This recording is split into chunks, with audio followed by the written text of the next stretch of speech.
trying to be very, I don't know the right word to use. I'm not trying to touch anyone's heart, but I have gone through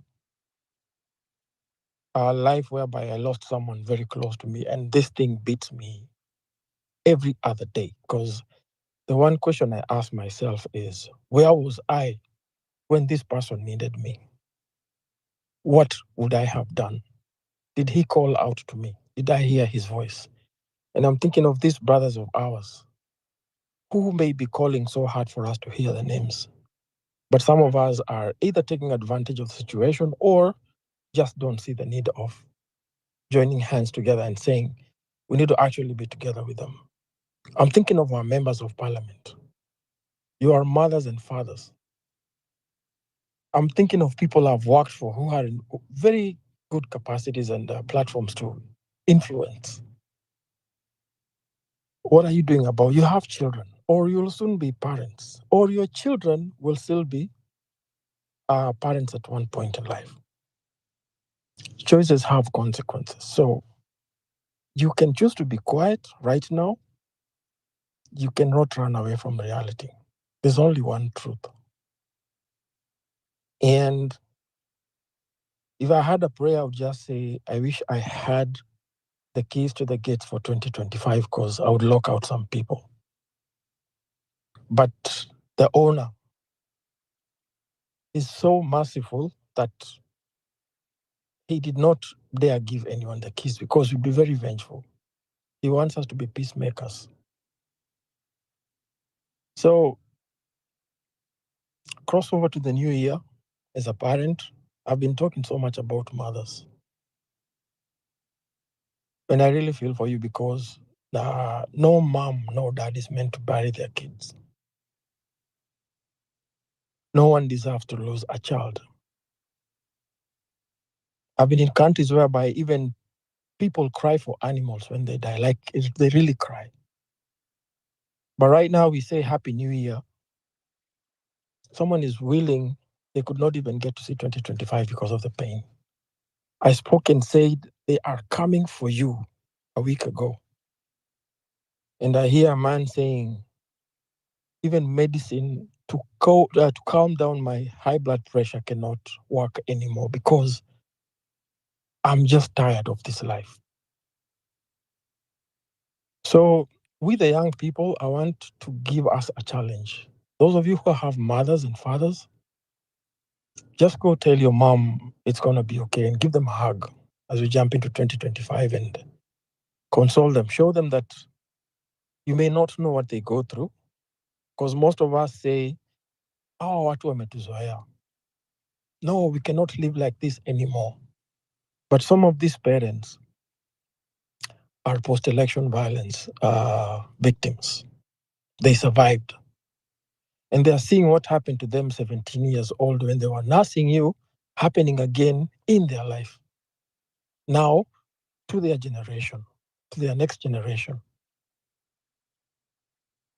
So, yes, at the end of the day, God will always win. And God is God. John 15:5 says, apart from me, you can do nothing. We suffer from a generation that has a lot of relativism. Everyone is right in their own way, and everybody believes they know. And what I know is right.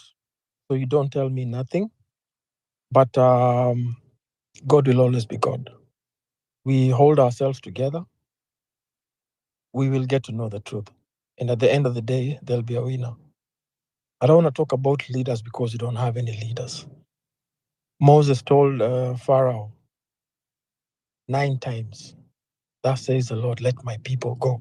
How many times have we worked for this? Have we worked to get these abductees get released? And we are singing a dead tune. Just embrace prayer and check on your neighbor. Get to know someone. There's a lot of mistrust. If I ask you for your number, you think I'm an agent. But get to know someone. There are a few of you I know, and we text each other. I thank you because that gives me confidence, and it's a good way to go. If you hear me ask for your number and you don't trust me, these guys who host spaces are your good confidence. You can talk to them on the side. They'll let you know who's real and who is not real. And they have a very good element of getting to know who the snitches are, so they'll help you out. But even as you go on the street, just make sure there's somebody who you don't know, you have met on these places, that you'll get to meet and say, this is A, B, C, and D. This guy can have my number. They will take care of you. The only reason you're a Kenyan is because of me. The only reason I'm speaking here is because you're a Kenyan. And the pain you're going through is the same thing I'm actually experiencing, whether I'm with you or not, whether I'm in the country or not. Everybody is facing this misery. So keep your head up and let's hope for the best this coming year. That the boat is already sinking, whatever happens, nothing is going to salvage this. We will get through. Thanks, Redemptor, and Happy New Year. Thank you, KD. It's always a pleasure to have you in this place. And yes, it's been such a journey that at first we didn't know who to trust. We came in when all the anger was there, and right now I think it's the kind of, I think we are getting to a place of confident resolve. And I truly do hope we cross the year, even those ones who are determined to go for protests. I hope we get to 2024 not in a begging mode, not in a wild rage mode, but in a very confident way. Like I am noticing, and I think KD, we did talk that. Have you noticed that end abduction hashtag is dying down? And so I'm also taking this opportunity to take it as my responsibility to remind you that it doesn't matter how long it takes until we see those young people. We will keep saying end abductions, because it confirms that we have abductions, because they have said Watakomesha. And they also have said it's because you have bad manners, teach your children manners. So until they release them, or until we do not hear of any other, we don't hear, because we've heard of South Sea recently, we must keep doing end abduction hashtags. And the reason we must is because we all can't go to the streets, and I saw Kenya Bora or something, a new hashtag that was being introduced. Fabish, I'll let you go, but I would like KOT to speak to us. And today, KOT, I would like to give you your flowers. You are a young man, you are a Gen Z, and you've gone through the ups and downs of what you did not plan for. You planned to finish university, probably do another course, which I saw you had started, but you found yourself in a position where you are the only person at one time that kept the conversations going. And the hardest part of this journey has been people doubting why we are doing what we are doing. It doesn't matter if somebody is being told to read a script that says Ruto must go, for example, or that says end abductions, they are still doing it.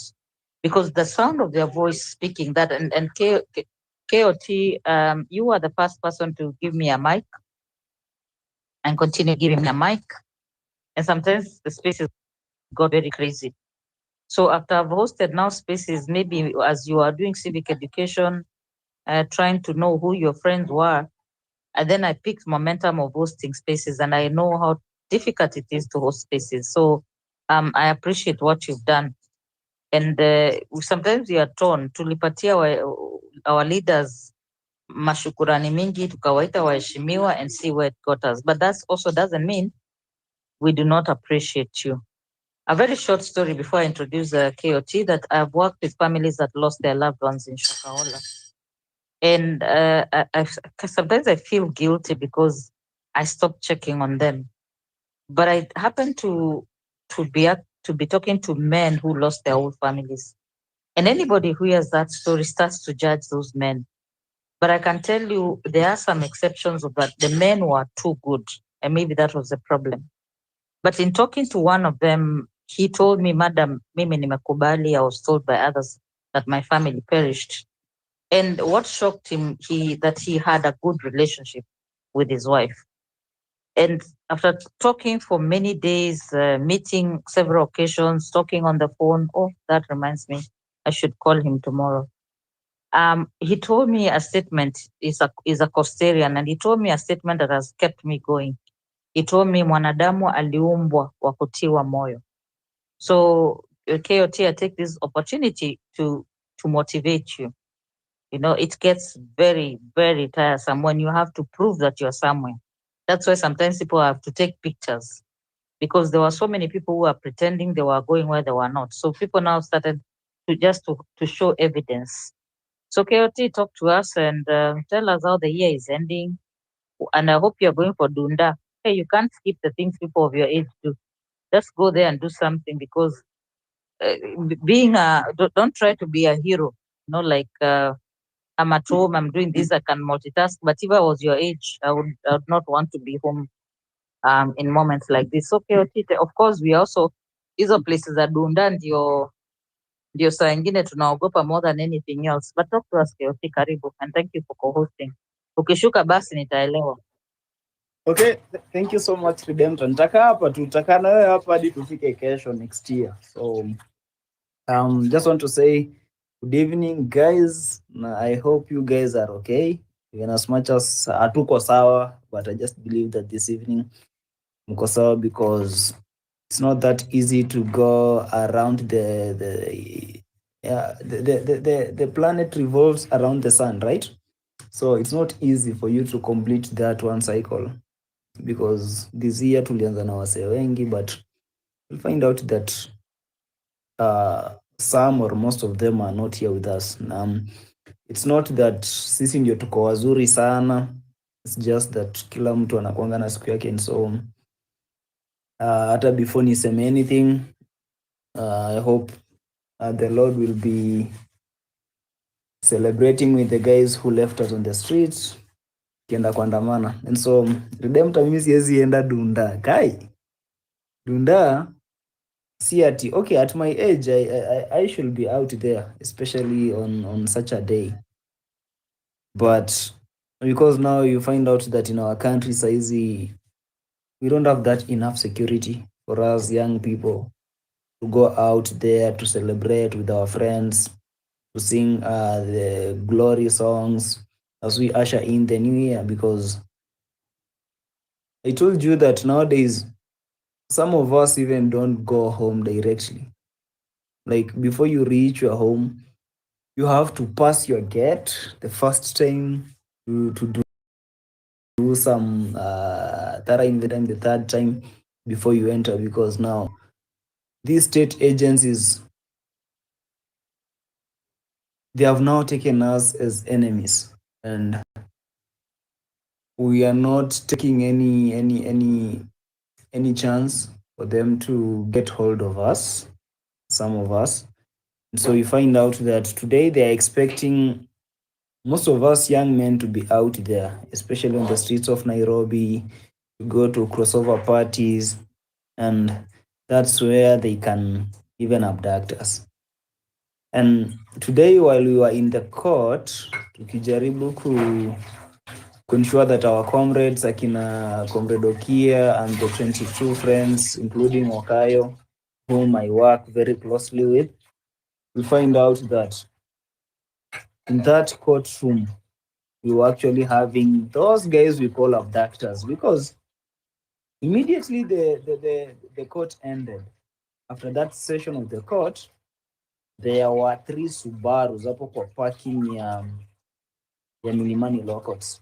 And what really shocked me is that these guys waliingia kwa hizo Subaru and they changed the number plates of those vehicles, wakiweka number plates zingine.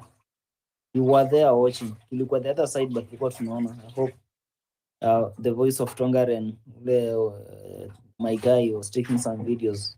Nitamuuliza atutumie hizo videos. So these guys were changing the number plates of the Subaru. In fact, we had 2 Subarus and 1 Volkswagen. And after that, they also changed their clothes inside that vehicle na wakatoka nje. So I told our friends that these guys, we cannot run from the fact that is the state that is the state which is conducting these abductions. And so these guys, kwa nini wametoka hapa kwa courtroom, wameingia hapo kwa Subaru, wamechange hizo number plates, they have also changed their clothes. It raised some concerns, and I talked to my friends then, nikamwambia sasa what we need to do kabla tutoke hapa itabidi tumeenda pamoja because those guys targets individuals, they don't target a group. Mkiwa watu kama wanne watano, it becomes so hard for them to get hold of you. So tulisema hapa tutatoka wote, and so that's one of the reasons unapata Redemptor. Honestly, me as a young person, honestly, I can't risk to be out there alone. Ama to go there celebrate. You know, at some point tunaendanga hizo parties and now you find out that um you can take some beer ama some wine. Of course, when you take those substances, your body will not function normally. So you find out that itafika mahali ujisahau, and that's when such people takes an advantage.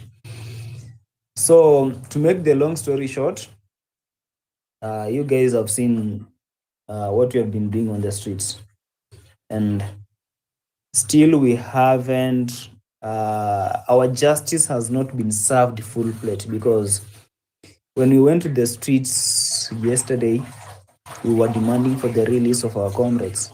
I'm even surprised that the court is recording that 6 people have been abducted, yet we know that 10 people, our fellow comrades, have been abducted in the month of December. So even that one raises a concern, because we have their names.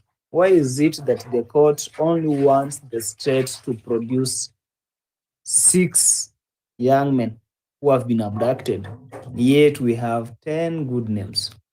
And while we were following up on that court session, mimi nasemanga sisi ni wanaume atulii bana. You know, I saw the father of Billy Mwangi, literally crying. And I was like, if this man, who is probably in his mid 40s, probably he's in 45, 46 up, he's crying because his son has been taken. And the son has been abducted. That is illegal in accordance with the constitution. What about mimi, ningekuwa ni mimi nimechukuliwa mimi mwenyewe? Yeah. So I know the struggle continues. And I can honestly tell you this, that the current regime yenye tuko nayo, they are watching us. Hii kubeba watu wanabeba wakifanya abduction, they are trying to gauge how can we react. So when we are going to remain silent, they will do things worse than what they've been doing, these abductions. Because now what they know is that they have already sent fears to us. They have already sent fear to us, so we can never react. Tumeogopa, we cannot go out there to exercise our rights on the streets, because most of us probably fear to be arrested, maybe to be hit by the tear gas or even the bullets. So they will take that advantage.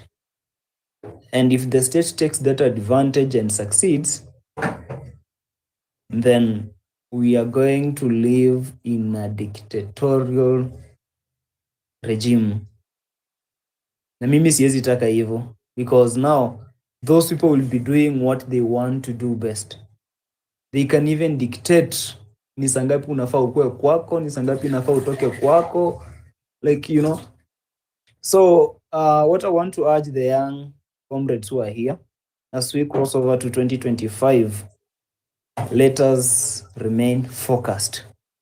Let us not be divided along the tribal lines. Let us not be divided along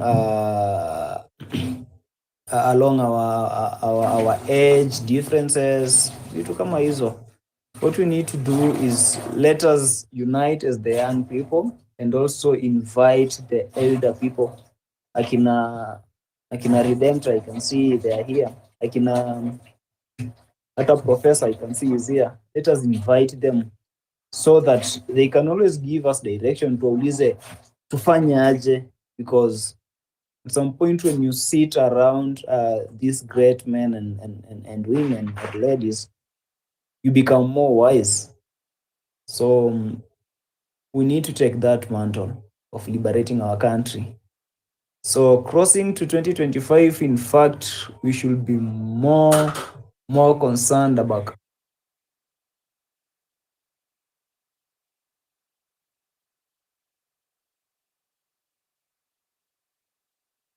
KOT, ni kama sikusikii. Is it just me Wallace?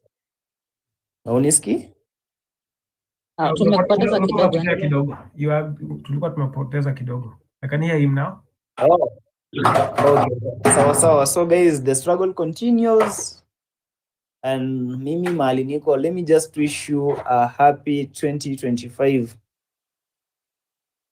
And may God bless you guys. See you next year. Back to you, Redemptor. Thank you. Next year itatupata tu hapa. So I think Walid, I'll give you 3 minutes, and then Carnage, and then we can invite Professor Kivuza Kibwana.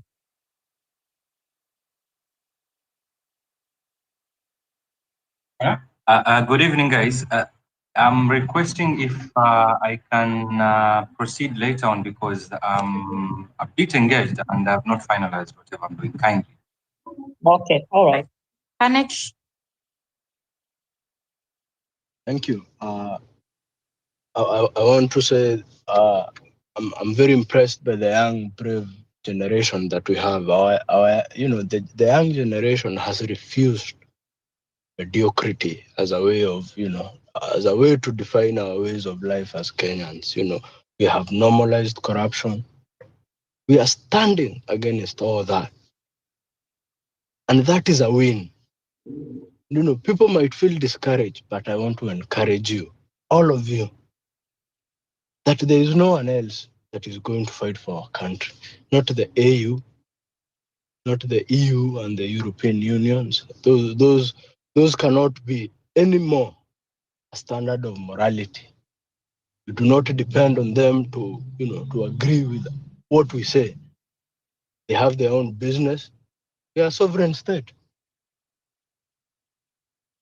But our country cannot allow a corrupt regime to continue, not without a pushback. That is crazy. And we must refute the obedience that one gentleman has found that he is the best parent there ever was in our country. We have all been raised. You cannot now come and impose or imply that we have been raised poorly. Our parents have instilled the right discipline in us. That is why we are here out speaking against nonsense. And that is why the young generation has not minced its words on institutions that ought to have spoken. And they remained quiet as we watched. This is not a one-day occurrence. We have been saying for the past few years, corruption, contempt of court by government, to even think that, an arm of the government can be in contempt of court. We normalize it. The people don't say anything. Judges are shot in their courts. The murder of lawyers. Lawyers represent criminals in court because even the accused has a right, to be heard. But now the same person is abducting our young men. Young men, as we watch, this regime cannot get any better. It is irredeemable through its corruption, its arrogance to the people. The people shall always have the power. No individual, whoever they may ever think to be, whether you take up some of this position. And that is why we even need to disincentivize the presidency. He should earn as much as anyone is earning in Nairobi. Are you paying a president? He has a house, I wonder, every time Kibaki left office, we build him a 500 million house in Moiga. He had a house in Modaiga. He had a house in Odaya. He did not need government handouts. And I don't know if he was okay with it or not. But what I'm saying, for us to disincentivize corruption, we have to disincentivize, how much we pay. Why are we even paying them right now? Why is our country paying MPs at this point? We know We know that the legislature is corrupted, that it cannot speak. That we know. But yet we continue paying them a salary. Unless we make them understand that we shall go back so far much back that in which they have received any payment from government as a salary while they have remained quiet. You know, since 25th June, we are still abducting and shooting people on our streets. The president has lost all legitimacy. He cannot declare to continue to rule over us. He would rather have a teenager in his teens take over. And we have good examples at this point. We can see what is happening in West Africa. The young leaders are waking up and kicking out the colonialists. Because, you know, we cannot see the president walking around with certain people that we know, in which their countries are in the middle of a genocide. And that we fear, what fear death? They have been killing. That is the language they know. All over, anywhere you go, murder. Murder is the only thing they can give the people. So for us to relent now should not be in our minds. We must know that every time we push is a one step forward. We would rather hold that one step forward as we figure out how we are going to take him out of power, and he's going to pay with all his cronies and all the corruption. And it might not be easy, but this is the best time because we can use the same political tools they use on our people. We must push a narrative. We must come up with the proper narrative in which the people in this group of 121 people to take up the duty to push a narrative. And we need time. We have time. We have time, and we have already started. If they think with the clock ticks for every person the same way, it's 24 hours. Same 24 hours they have is the same 24 hours we have. And we have to appreciate that the level of corruption they have perpetuated over the last few years, that they are well organized. They have billions, and we are here. But they are not going to win over wits. They can win with their corruption because their corruption, their depravity is not what defines us as a people. And I can go on and on. But for those that might feel discouraged, feel encouraged. There is no one way to a revolution. If my way sees the day, well and good. Whatever way you choose, we must now start figuring out how we are going to go after him and his regime in different avenues. And I'm glad that the judiciary might have its flaws, but we must figure out how we are going to make sure. Because if I was in the judiciary's feet, because we have been talking about jurispesa and all that, you know. But if you are in the judiciary's, foot, you are the chief justice, at this moment. We have seen things that have been directed towards the judiciary. And the judiciary is the people's arbitrator. And if the people do not protect the judiciary, executive overreach, because they have the money, the executive operates the way it does because it decides who gets what. Because if they can buy the bunge, judiciary becomes a target. And we have seen it. We have seen judges shot in courts. You go to someone's office, knowing how judges value their practice. It is a practice, you know. But we have watched as judges have been intimidated, as much as we want to say, oh, judges have been corrupt, we must protect the institutions that we believe that should be on our side. And they have spoken. Whether they have said 6 men, they have put it in record that those have been abducted by state agents. So the state can no longer. We need to figure out how the judiciary is going to receive its own police service if they need to. Let us have a judiciary force. Or is it only that the executive gets to control the police, yet they shoot us on our streets? Who is on the other side that is supposed to protect the Mwananchi?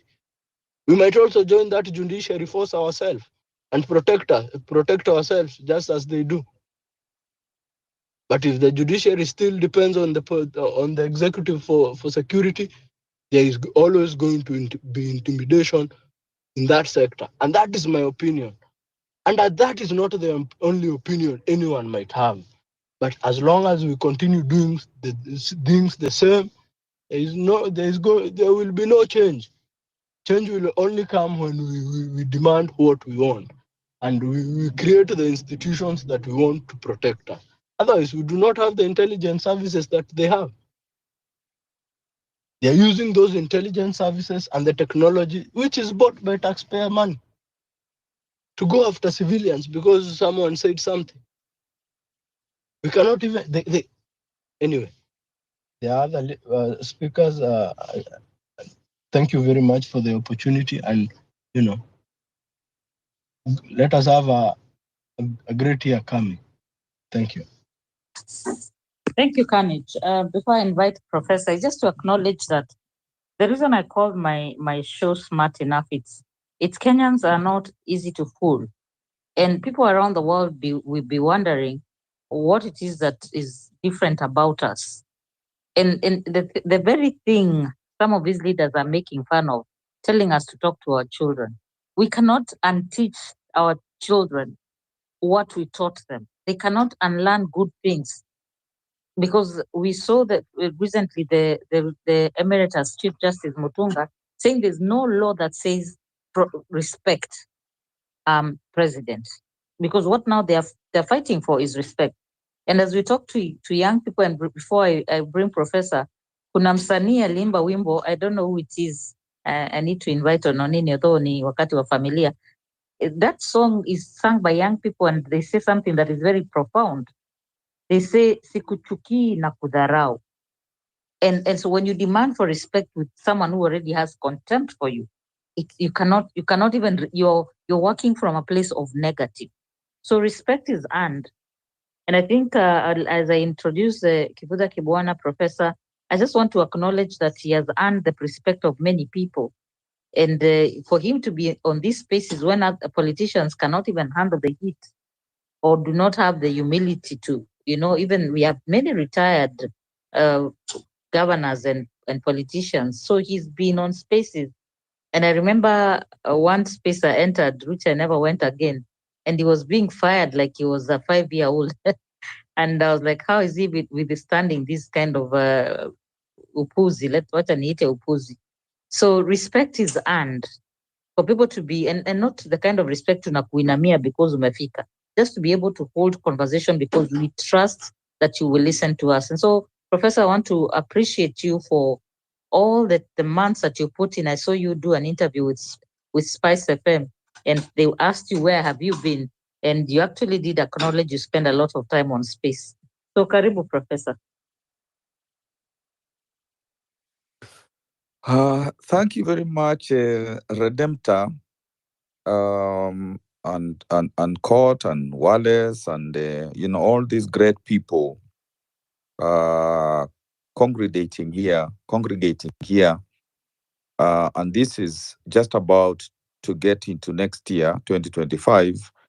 And the fact that instead of, being in those places where people are celebrating and so on, you and we have decided that it makes great sense to continue talking about how are we going to make sure our country changes in a fundamental way. So kudos. This is really great, because many people, maybe are in celebrations and so on.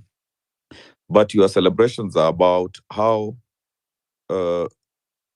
and what shall we do to really make sure that we have a free Kenya, a Kenya where sanctity of life is respected, where young people are seen as the ones to get the country going in the coming years, and therefore valued, and so on and so forth. I think I really want to say that this 2024, which is almost coming to an end, has been a great year. It's a year of uprising. It's a year of young people saying, okay, maybe some of you older people, have not vigorously helped us to go forward in our country. And we are filling the space. We are coming to say that this is the kind of Kenya we want.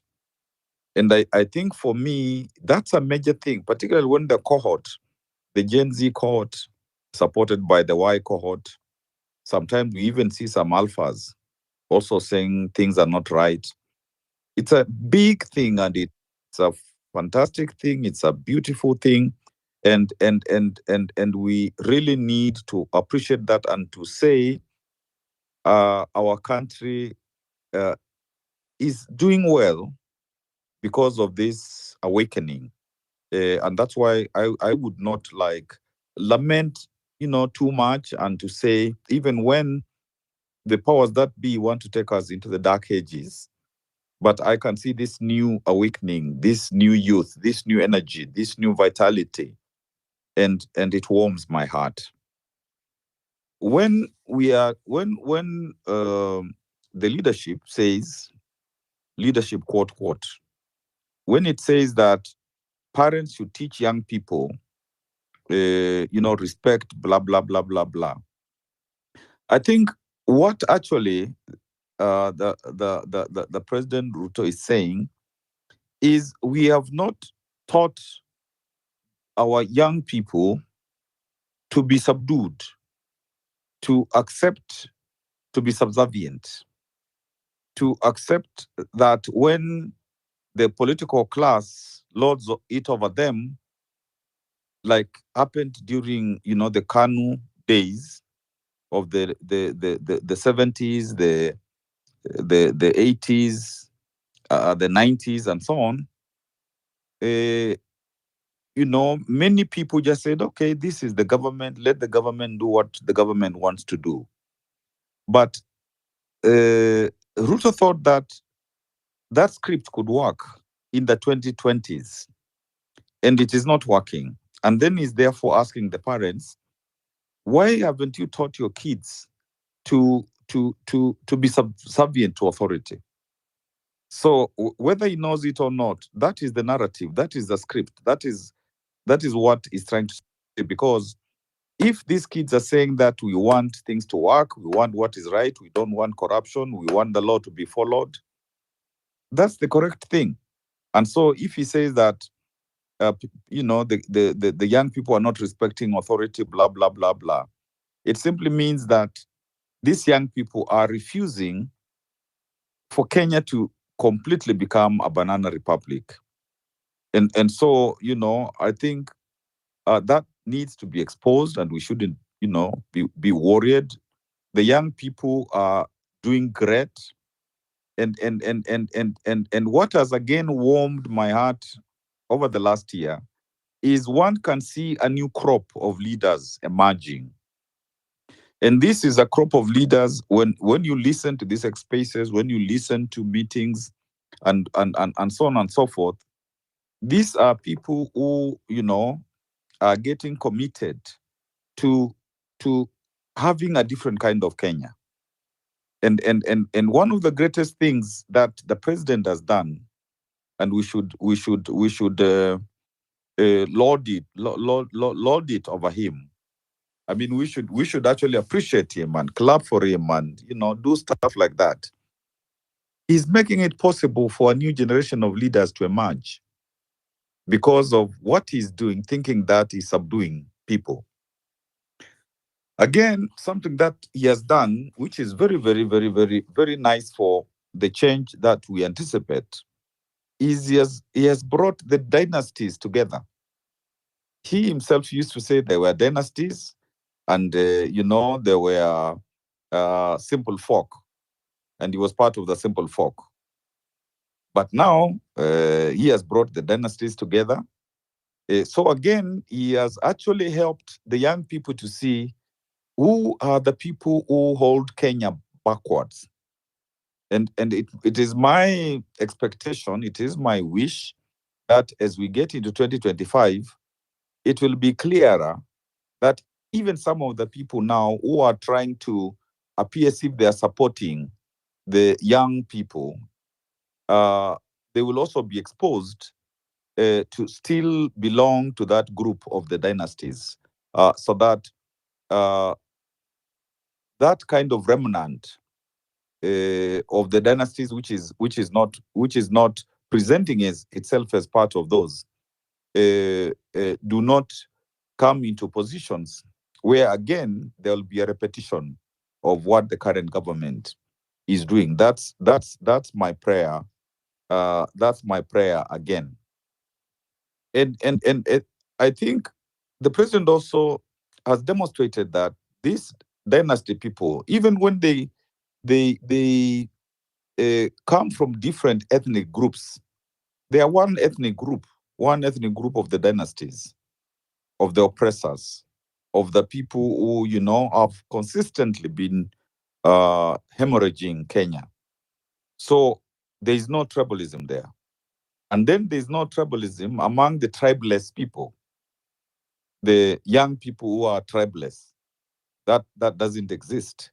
So in a way, our country is going towards a country where negative ethnicity is not going to be a major player. And if again, even the current leadership, 2027 or whichever time, they are not able now to easily use the faith sector, because the faith sector particularly the mainstream faith sector, now knows that they will lose all legitimacy if they are used again. Of course, the president now and some of his guys are going to the one standalone, churches, those guys who are looking for, money and stuff like that. But you can see that even when it looks like there are negative things happening, but there's another side to them, a side of actually mobilizing the progressive forces and the Kenyan people in totality to want better, to expect better, to participate in midwifing better. One of the major things that the president did when he was campaigning, and he was saying, is a part of ASLA, the borders, that is his agenda, manifesto, the Mamambogas, all those guys. And actually, many young people believed that this is the guy who was now going to prioritize, those who are poor, those who, are not employed, those whose, life is hard. And as a result, of course, many of them, voted for him. And we were almost hoodwinked into thinking that this is really the savior. This is the Moses. This is the guy who is going to take Kenyans to Canaan. Now he abandoned that, and it became very, very clear that that was just a stunt to win elections. And now what the young people have taken over is they have taken over that narrative. They are saying that we are the true hustlers. We are the true people who are going to make sure that Kenya is a country where, the disadvantaged, the marginalized, the minorities, those people who are at the economic bottom, must enjoy Kenya.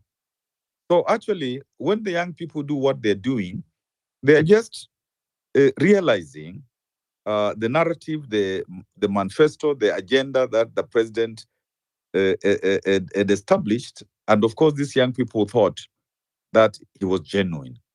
So I think the young people must continue, doing what they must do, and the other, generations must be very, very supportive. Must be very, very supportive. So the divide of Kenya Kwanza and Azimio, because those were the two groups, but now it's one group because they have come together. So the young people now are the hustlers. They are the ones who now, are agitating for real independence, and the constitution to to be implemented, and so on. And this constitution is very stubborn, because the more the political class tries to run away from it, the more it runs after them. And it's a tool that is being used so that the young people are saying, you're a government. There are laws. There is a constitution. There is rule of law. There is constitutionalism. There is separation of powers. There are all those things. Why aren't you following them? And if you're not following them, what are you following? You see? And therefore, this is a very interesting thing where the young people actually to ask a government to follow the law is revolutionary. Whereas governments on the whole, are supposed to follow the law and to enforce it. But it's the other way around, where it's the people who are telling the government you must follow the law. And because again, I think there are many also wanting to talk. If you look at if you look at like remand prisons, most of the people who are in remand prisons are like under 25.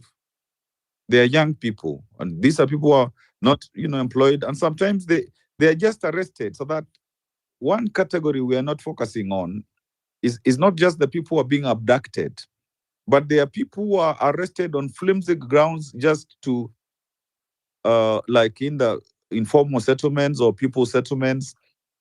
Some of the young people, they are told you're drinking, you're smoking, you're doing whatever. That's another way used to control young people.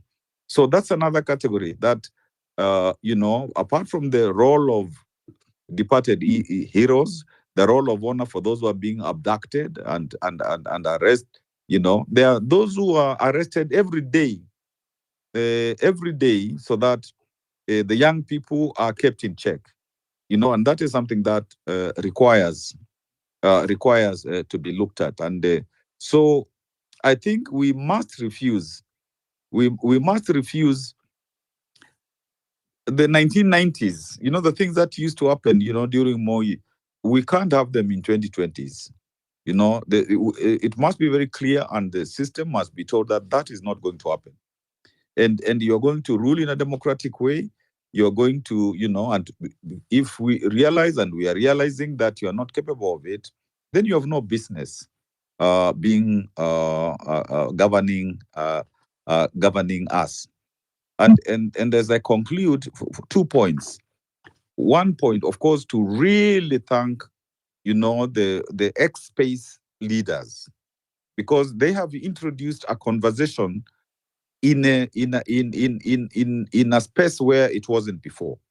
Because if it was physical conversations, or physical meetings, it's very easy to just disperse them.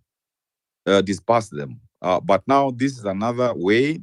There are discussions. People sharpen each other.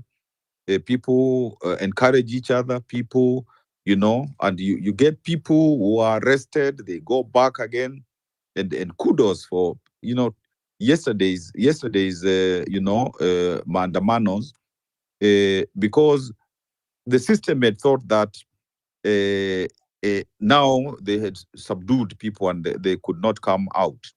And yesterday was a good beginning, and 2025 is here.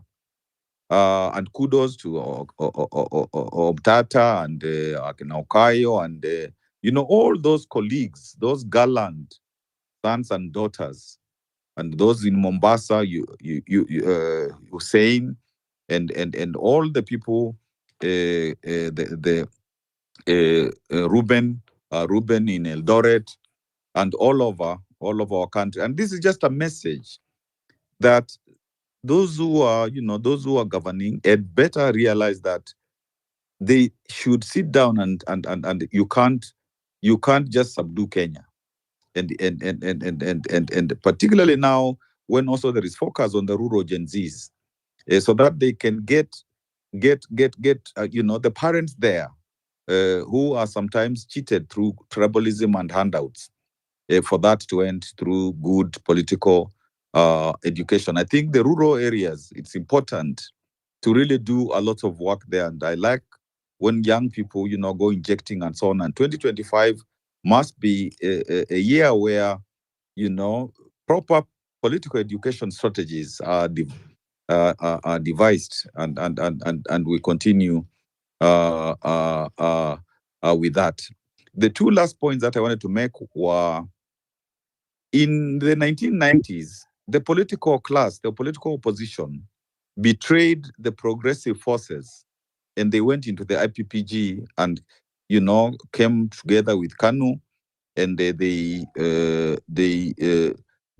tried to abort the constitution making process, and that's why it took too long, up to 2010, to realize when it had started in 1988. But now, even when Parliament, betrays Parliament, executive, when they betray the young people, the Gen Zs, the Gen Ys, the progressive forces, the struggle is on.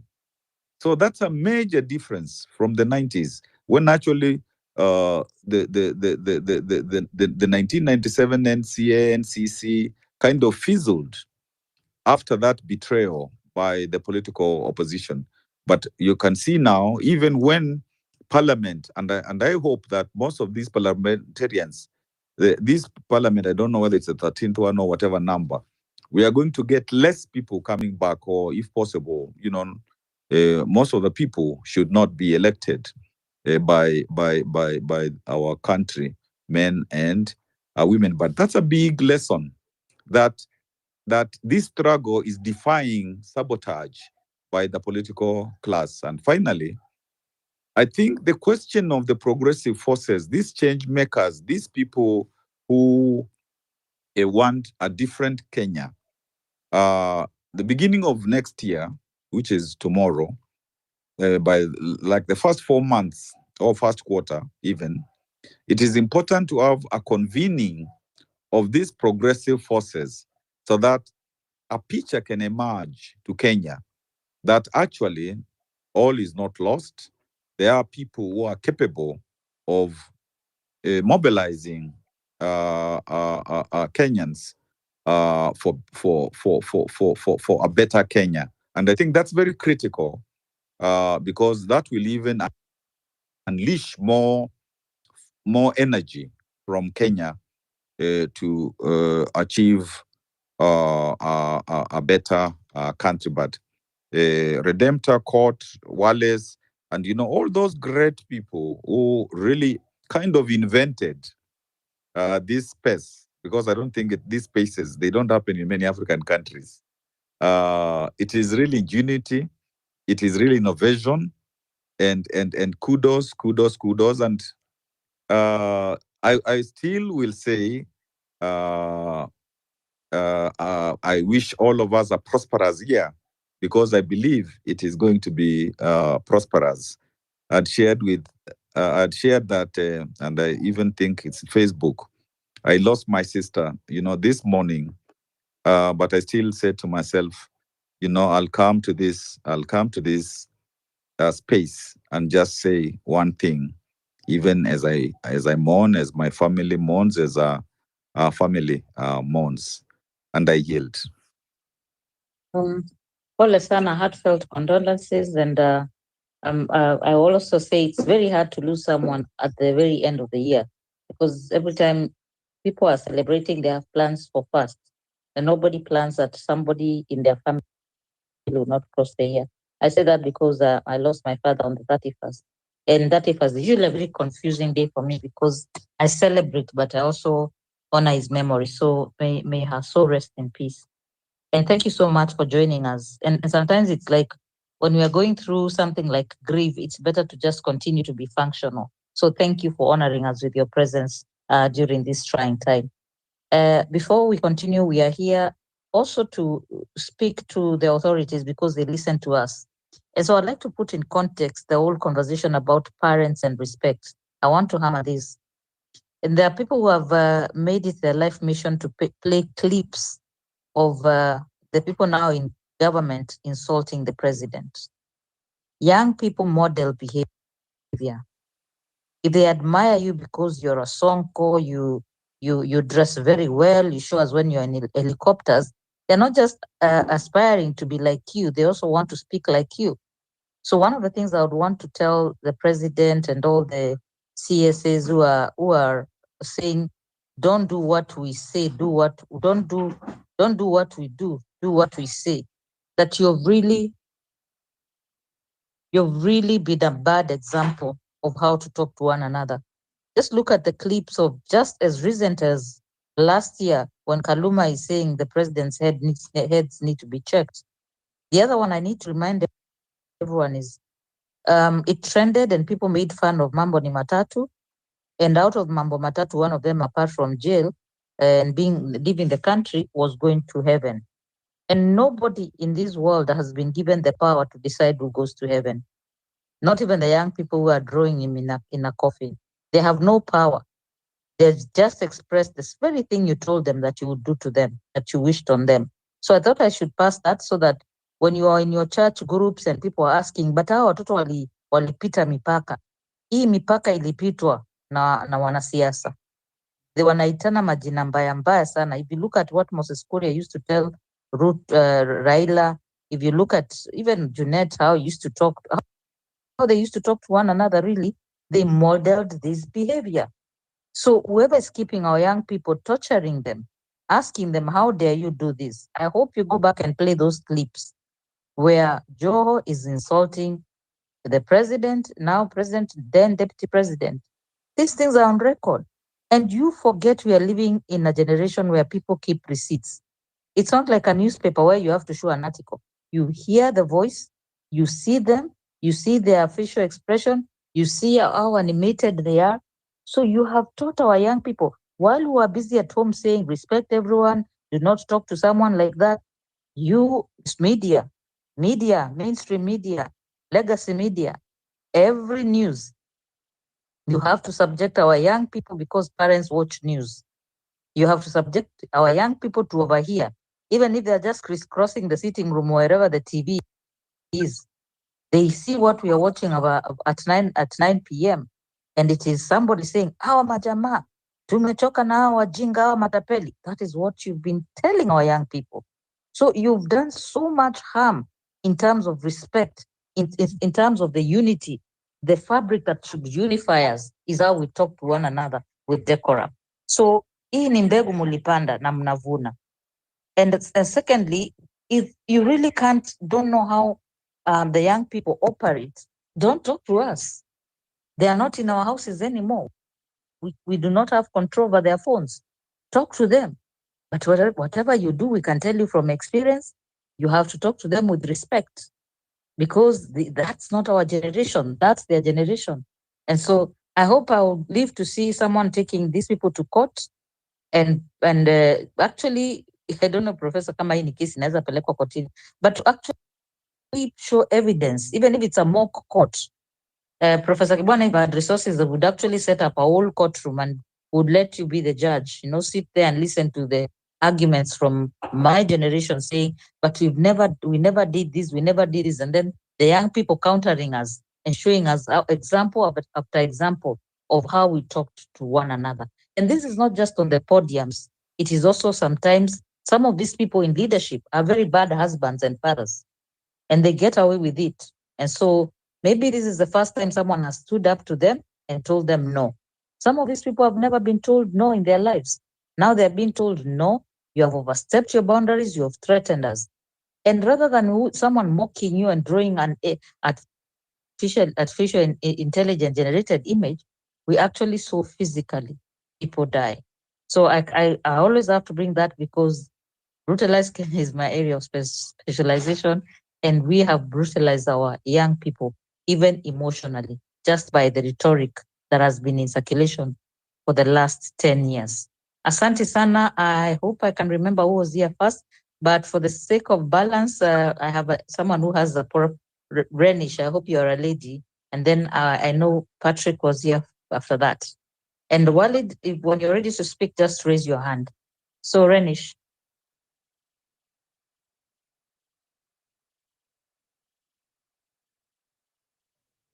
Redemptor, just a minute. Give me 2 minutes, please. Okay, so those 2 minutes, Patrick, go ahead. And Renish, when you're done, please raise your hand. because I'll continue giving mics. Patrick.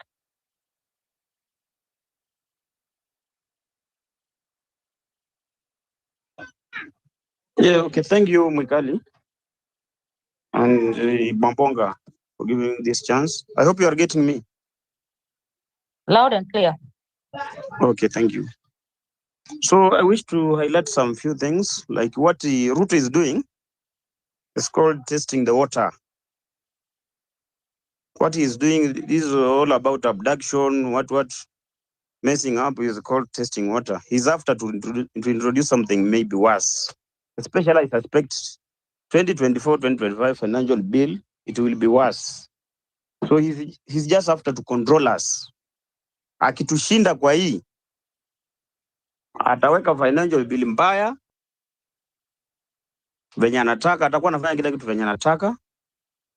Ata even the term limit to presidential term limit ataitoa, atakuwa anafanya kile kitu venye anafanya. So it is time we fight, and we fight, no going back. We need to fight, to wake up and fight. Venye tuna celebrate with our families, au wenye waka abducted, we don't know where they are. What are they doing? So we need to fight for our country. We have so many obstacles, but we need to fight for our country.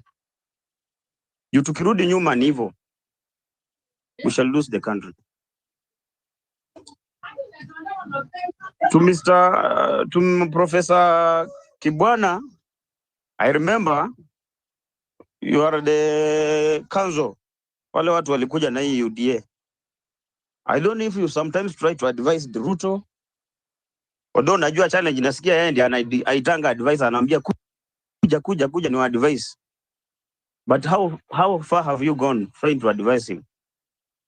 The guy has no good intention to the country. He's just after to loot, destroy everything. Sisi wenye bado tuko na miaka kidogo, tunalilia nchi ya watoto wetu.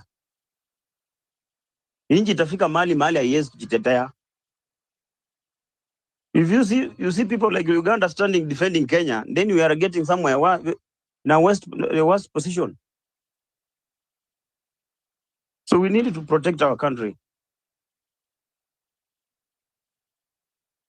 He's just looting. Tenders zote politician wamechukua. 1 month ago you saw in the gazette, tenders imegawanyishwa top leaders. Wamepea familia zao. Ruto amepea vijana wake tenders. Vijana wake, they are not doing anything. Wanapewa pesa, they loot and send it to Dubai. That's why people they have no money. Wakipea mtu kama Mwikalo Mabonga, ataniajiri kazi, atanipea pia tenda, nitakuwa na pesa kwa mfuko, I'll support mama mboga. So these people have no good intention. What I need to say that we need to encourage each other. Kama ni maandamano, watu watoki. Then on social media we need to avoid mambo ya collision, disagreement, fighting each other. We need to avoid such things. The enemy is one, is Ruto. Let us fight Ruto. After that, now we can talk about something else. But for now, let us fight this. Let us fight to save our colleagues. Wenye wameshikwa. Lazima tupigane. Tukijaribu kuacha watu watauawa. They will kill those people. That's what I know. Wamewashika tu, wamekatalia. They need to test our strength. Wanataka kuona tunapigana kiasi gani. Na mkirudi nyuma ni hivyo. We lose them. They will kill them. And after killing, they will come after you. You are not safe. They will just come after you. So wamewashika kama mtego hivi. Mkirudi nyuma after this, if you organize let us tutoke wote. Watu wakuje tungangane. Tungangane tu. Hakuna mtu mwingine anaweza tuokoa. Ni sisi wenyewe tupigane hivyo. But I appreciate what we are doing. Hata kama kuna challenge, na I appreciate. Na anything you need commitment, kujitolea. kujitolea. We need to have a commitment. I think for those few remarks, I say thank you. Thank you very much, Patrick. Yes. Renish, naona mkono uko juu, lakini Walid was here before, akatuomba 2 minutes kama wewe. Walid, can you go and then Renish? Thank you so much. Good evening, everyone, and I am glad, I'm happy that I've gotten this opportunity. It took me a while because I was one of the arrested fellas in Mombasa, so I was trying to get home, freshen up. So I just saw the space and I said, let me join so that at least I can give my input on one or two things. Number one, let me start from the arrest. We have been put in a very, very tight situation, I think mocking our constitution, because I believe that wenye wanafanya haya mambo ni polisi, wenye wanafanya abductions ni polisi. Because look at the way that peaceful protesters are being handled.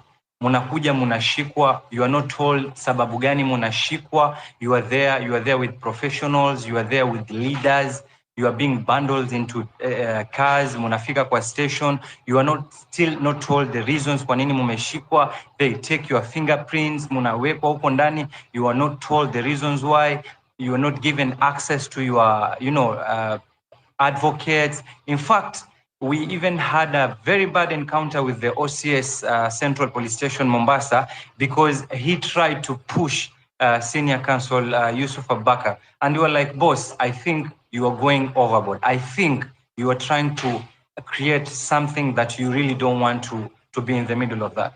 So hawa watu ambao wanafanya haya mambo, they're the police. And I just saw a contradicting information. I think I saw a summarized, I think, speech of William Ruto by, I think, Hussein Mohammed. He is talking about police officers who are engaged in, the unlawful abductions and enforced disappearance. Just a confused government, a government that is sinking, a government that has a current government plus the opposition in the government plus a former government in the government, and the civilians or the, wananchi being the opposition. It is the weakest, I think, government that Kenya has since independence. I don't know, but I think even in Africa right now, this is one of the weakest governments that exists. And they are trying to do or trying to make anything possible, even if it's to try and kill all of us for them to be in power. They're so greedy of power. So I think and I believe that these are the perpetrators, beginning with him. He is the one who is giving commands, because it is straightforward that these people who are missing, these are critics, these are government critics. And I think I'm telling him all the time that politics is all about criticism. If you don't want to be criticized, wewe kama, kiongozi, then please, you have two options. I think anafaa quit space, or you also criticize back. Mtu akikuchora wewe kibonzo, unamchora yeye kibonzo, or unamezea, unanyamaza. But then someone draws a funny cartoon about you, and then the next thing we hear is the person going missing. And then we find or we hear from a minister saying that, oh, Kenya, we don't abduct people don't go missing. I think the other day we had Musalia Mudavadi saying that even the Kitengela 3 were released to the government. And I'm still confused, mpaka sahi, which constitution tells us that people can get back to their families after 32 days of disappearing? I mean, some statements, I don't know. I don't know who advises those people that I don't know. I'm confused. So another message that I have is that still on the abductions, I think let us be focused on this mission.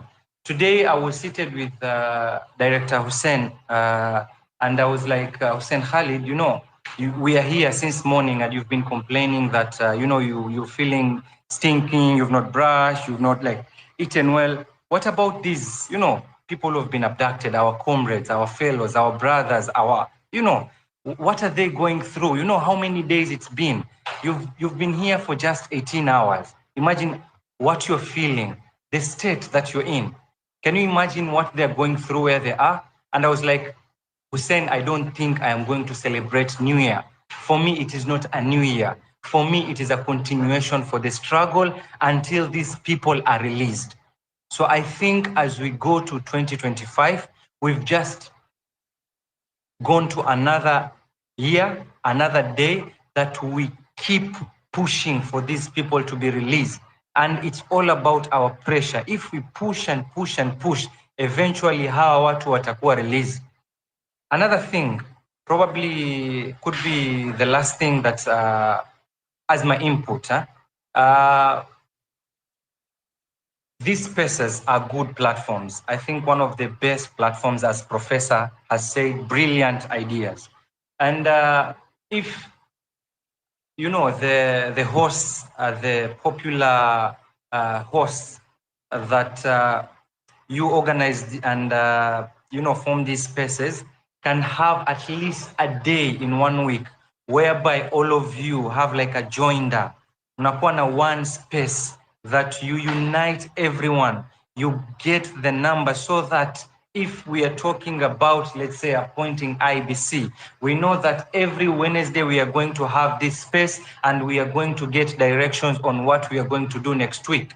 Or for example, one Tuesday or one Monday in each week, we are going to be talking about what we are going to do next week. So maybe as we go to 2025, we need to think about that and keep our differences aside. We come from different backgrounds, different societies, and that is our diversity. It should make us strong. It shouldn't be a point of dividing us, whereby we insult each other in public. I'm in another platform whereby an issue, came up, whatever happened yesterday, and I told guys, we have important matters right now we are dealing with. Stop this. Stop this. Can every one of you deal with this later on?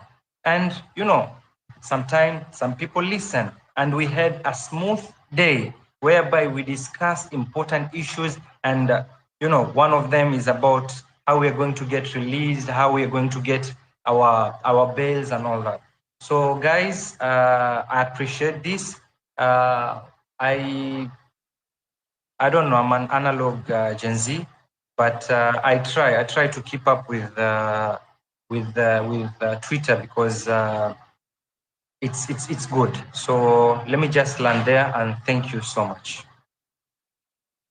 Thank you very much, Walid, Paul, about what you went through and also for being an empath, that you can even try to imagine if people are feeling that uncomfortable after 18 hours. And maybe a quick question, how much was your bill and how are you able to raise it? Ours was 5,000 per person Kenya shilling with I think one guarantor, and IMLU paid for all of us. So we left the station and the court like we all were together free. So yeah, all of us are out.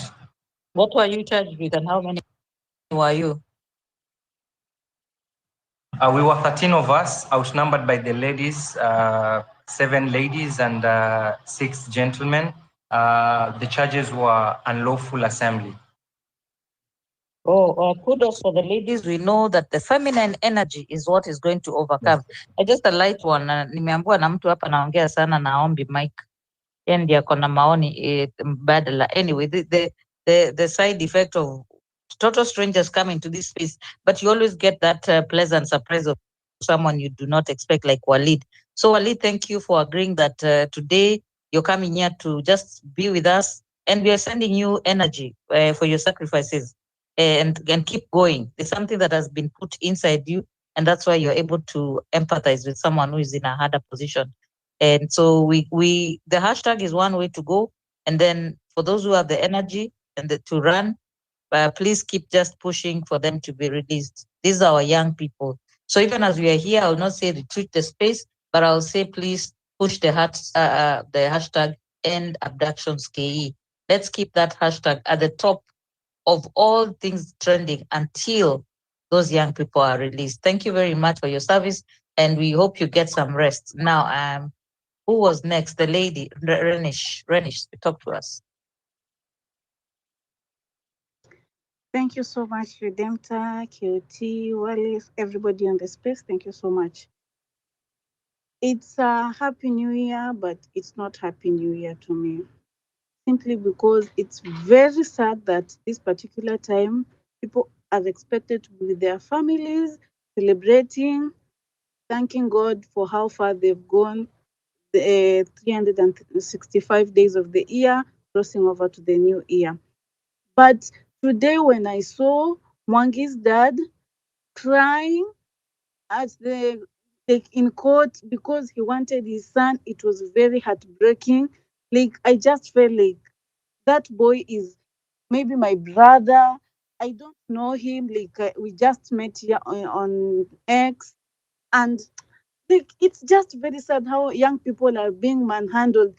Now I was like, I saw the way Okayo was manhandled yesterday, and I'm thinking, what about those people who we are not seeing? You know, if they can manage even to tear his shirt and everything, what about those like the legs of Akina Kibet? It's almost 7 days now. I wish sure if maybe they have eaten, they've drunk water. Like, what are they going through in those dark rooms? It's not nice and it's not fair. And I have an unpopular opinion. Like, I don't know if it's evil, but Mr. President pia kuna watoto na watoto wake pia wanatembeanga tu huku nje. Si tushike tu mmoja, hata kama tutamfanyia vibaya, like tunampea tu chakula, wetu akitolewa na release huo wake, because hata yasikie uchungu aende alie vile baba Mwangi alikuwa analia leo. Like tukishika hata msichana yake ama hata kijana yake mmoja ule wa matatu, anapoa tu chakula, tumfanyie vibaya, tunamshika tu, yani hivyo vile wanatu abduct. Niliona there's a comrade mwenye alinibamba vibaya sana. He knew that the abductors were after him, so he dressed like them, and aliwa confused juu alivaa tu mask, alidress na tactic yao, you know, alikuwa anawaua na nini yao.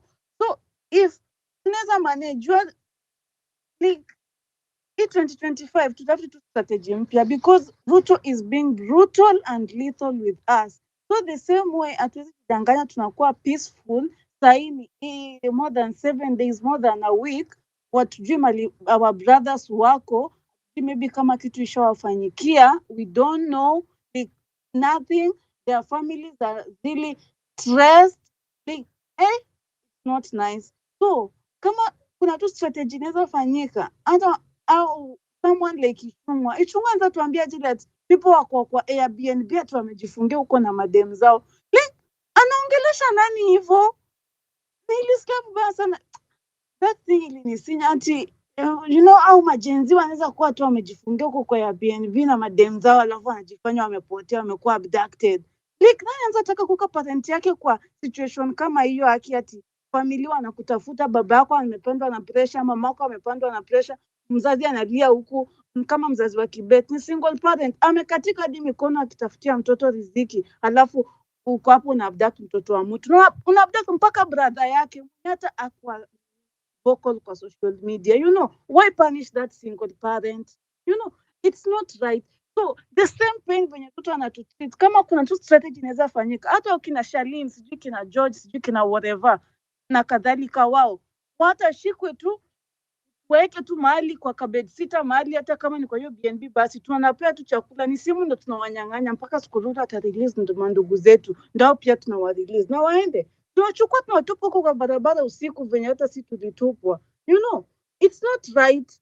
Au watoto wake pia wanatembea tu huku nje, kama ni lethal ikuwe tu lethal kila mahali, because sahi brother sister ya nani ule Bernard Kivuli anafeel aje, anasikia aje na ati brother yake alikuwa amepotea tu some few minutes akimwendea kwa shop. You know, it's not nice, it's not nice. Ni new year and these families wanalia kutoka December. Tunavuka je mwaka na hizi ma stress, alafu mtu ako hapo anatuambia ati mlivuka mpaka. Siku yenye Ruto alikuwa anatuambia mambo ni matatu, it's either sijui upande ndege ama uende usalimie Mungu ama ufanye nini. Alikuwa anafikiria nini? Yeye akipelekwa kidogo tu asalimie Mungu, na hata si kwa reality, anaanza hapa kuabduct watu. Juzi tu mapolisi walishoot watu, parliament brains zao zikaenda huko kwa barabara. What did he do? Alifanya nini? Sasa mtu mwenye anashoot watu anaachwa anatembea scot free. Uliona vile baba Rex alilia na mama Rex walilia, alafu Ruto ako hapo ana abduct watu wamenia tena teach lesson aje. Na for this government, by the way, nimekuja kubelieve hakuna kitu rumors, kitu yoyote tu mtu mdomo wake imeslide hivi, it's real, because it's just the other day when huyu mtu mwenye amesaidiwa juzi anaitwa nani, Joho anapewa CS. Joho anasema ikiwa mbaya ni mbaya, ukileta fire nileta fire, sasa I will come for you. Sasa sasa wameamua kutukujia, you know, kumaanisha it's not rumors, anything this government inasema wako nayo in pipeline, you know, ni ile tu mdomo inateleza, wanajisahau. Ni juzi tu ndio msichana wa Ruto amesema hapa ati after the 7 years sitakuwa mtoto wa nini, sitakuwa mtoto wa, sitakuwa ni first daughter tena, so sijui nini is temporary. Kumaanisha hiyo 7 years ni kitu Ruto anataka kuimplement, yet hana idea, ako nayo, you know. Sasa for this government hakuna kitu rumors, kitu yoyote tu umesikia, hiyo ni kitu iko kwa pipeline inaendelea na itakuwa implemented. So anything tumepata, we deal with it brutally, like very lethal. Sasa sahi ameshika Kibet juu alitengeneza cartoon, na hata kuna malingana Kibet aliwahi mtaga ati sijui President Ruto anakaa hivi. Yes, alikuwa anachukua tu vitu zake na anaziacha hapo, you know. Sasa sasa hata siku sasa ndio hata vile amkashika Kibet, si ndio AI zingine nini deadly zinaanza kutokezea zenye hadi wanamtag yeye mwenyewe ajione. Sasa ni nini Ruto anajaribu kutuambia? Hii ni fear anajaribu kuinstill in us to keep us silent. My TikTok account sasa imekuwa banned because ya kupost Kasongo. So unashindwa ni nini? Kama hataki kuona hizo vitu zake nikipost, yani block na endelee mbele na maisha yake, you know. Ni nini like, kitu like, social media kama mtu anakusinyanga, block the person ndio isitoke kwa FYP yako tena. Toka yeye kanaona mtu kaa yoko ati alikuwa anamsinya na post Kasongo, block na move on na life yake. Ni nini anakazana hapa ati sasa anatuput into action? Juzi tu ladies walipatikana kama wameuliwa huko kwa Kware, alafu wanachukua kama mtu wana stage manager ati anaenda anashika mtu anapotea. Huyo mtu amepotea mpaka saa hii, no justice is served to those families wenye watu wao walipatikana kwa Kware, na yeta kwa hapa ati anashika watu wenye wanachora makatoons. Like for real, tukweni tu serious kidogo. Kama ni brutal, aki kwetu brutal juu sasa hii aki hatutawezana hii. Tukiendelea hivi tunaenda the Museveni way, you know, watu watakuwa tu silence polepole, unanyamaza. My dad yesterday was telling me, acha kuongea tunajua utashikwa sijui nini, and I was like, hata nikishikwa I make sense, wewe utakufa utaniacha hapa, wewe sasa hivi unazeeka, mimi ndo nitabaki hapa nikiteseka na watoto wangu. Nataka ifike time yangu mahali. Asanteni. Asante Renish, afadhali uongee kutoke kwa roho, usibebe hii uchungu tu. We have 1 hour to cross. Thank you very much for your submissions. Lenas and then Josephine.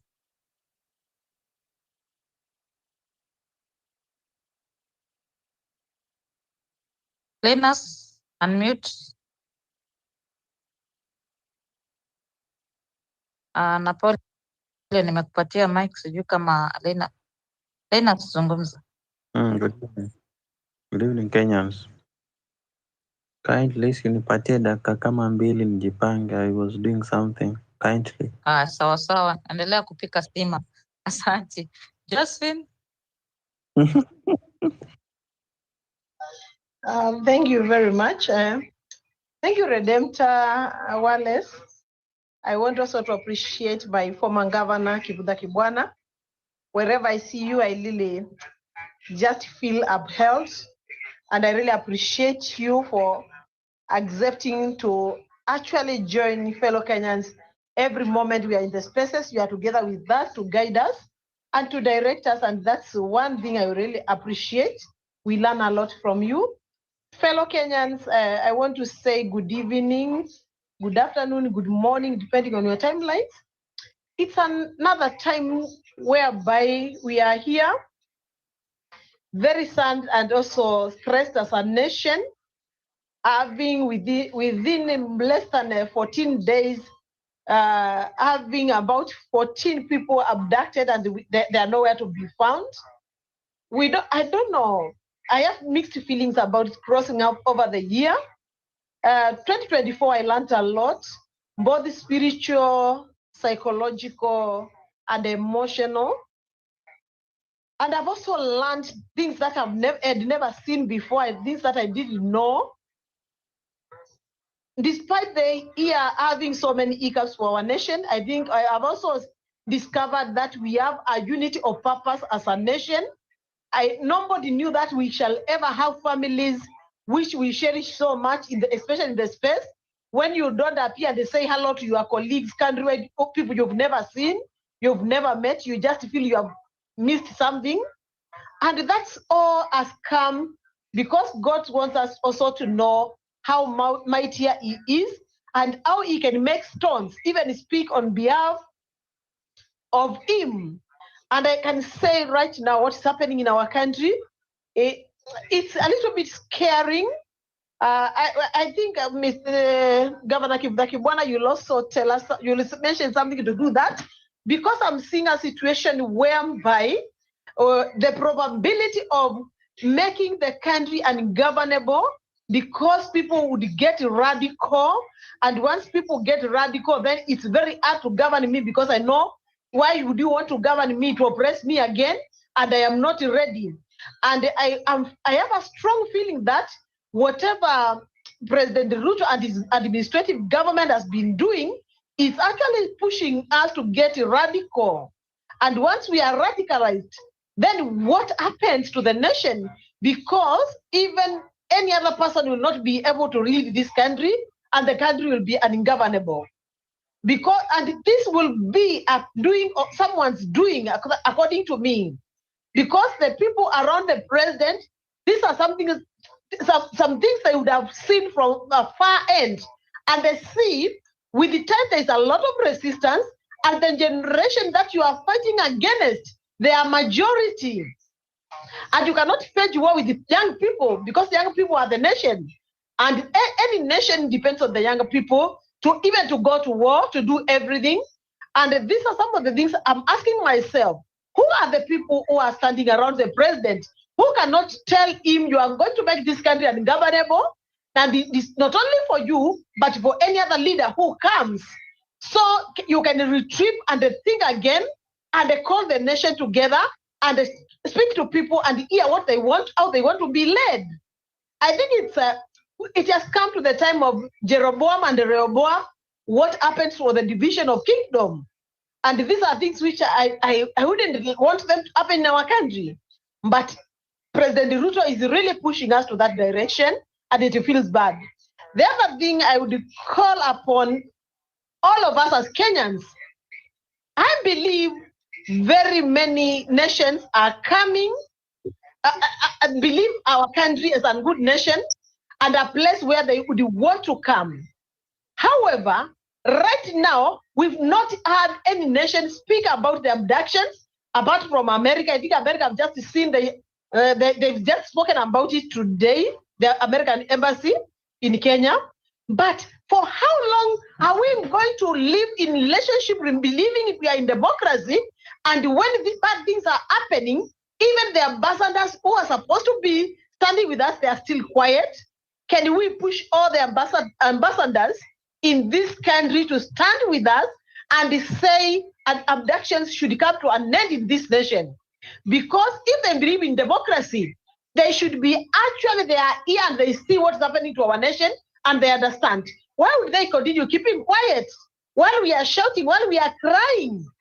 Fellow Kenyans, we need to stand out, and as we approach 2025 in the next few hours, let's get energized. Let's trust God and let's forge forward, and let any person who is within our borders, let them stand together with us. And any nation that doesn't want to stand together with us, they can pack and leave our nation, because that means they don't have.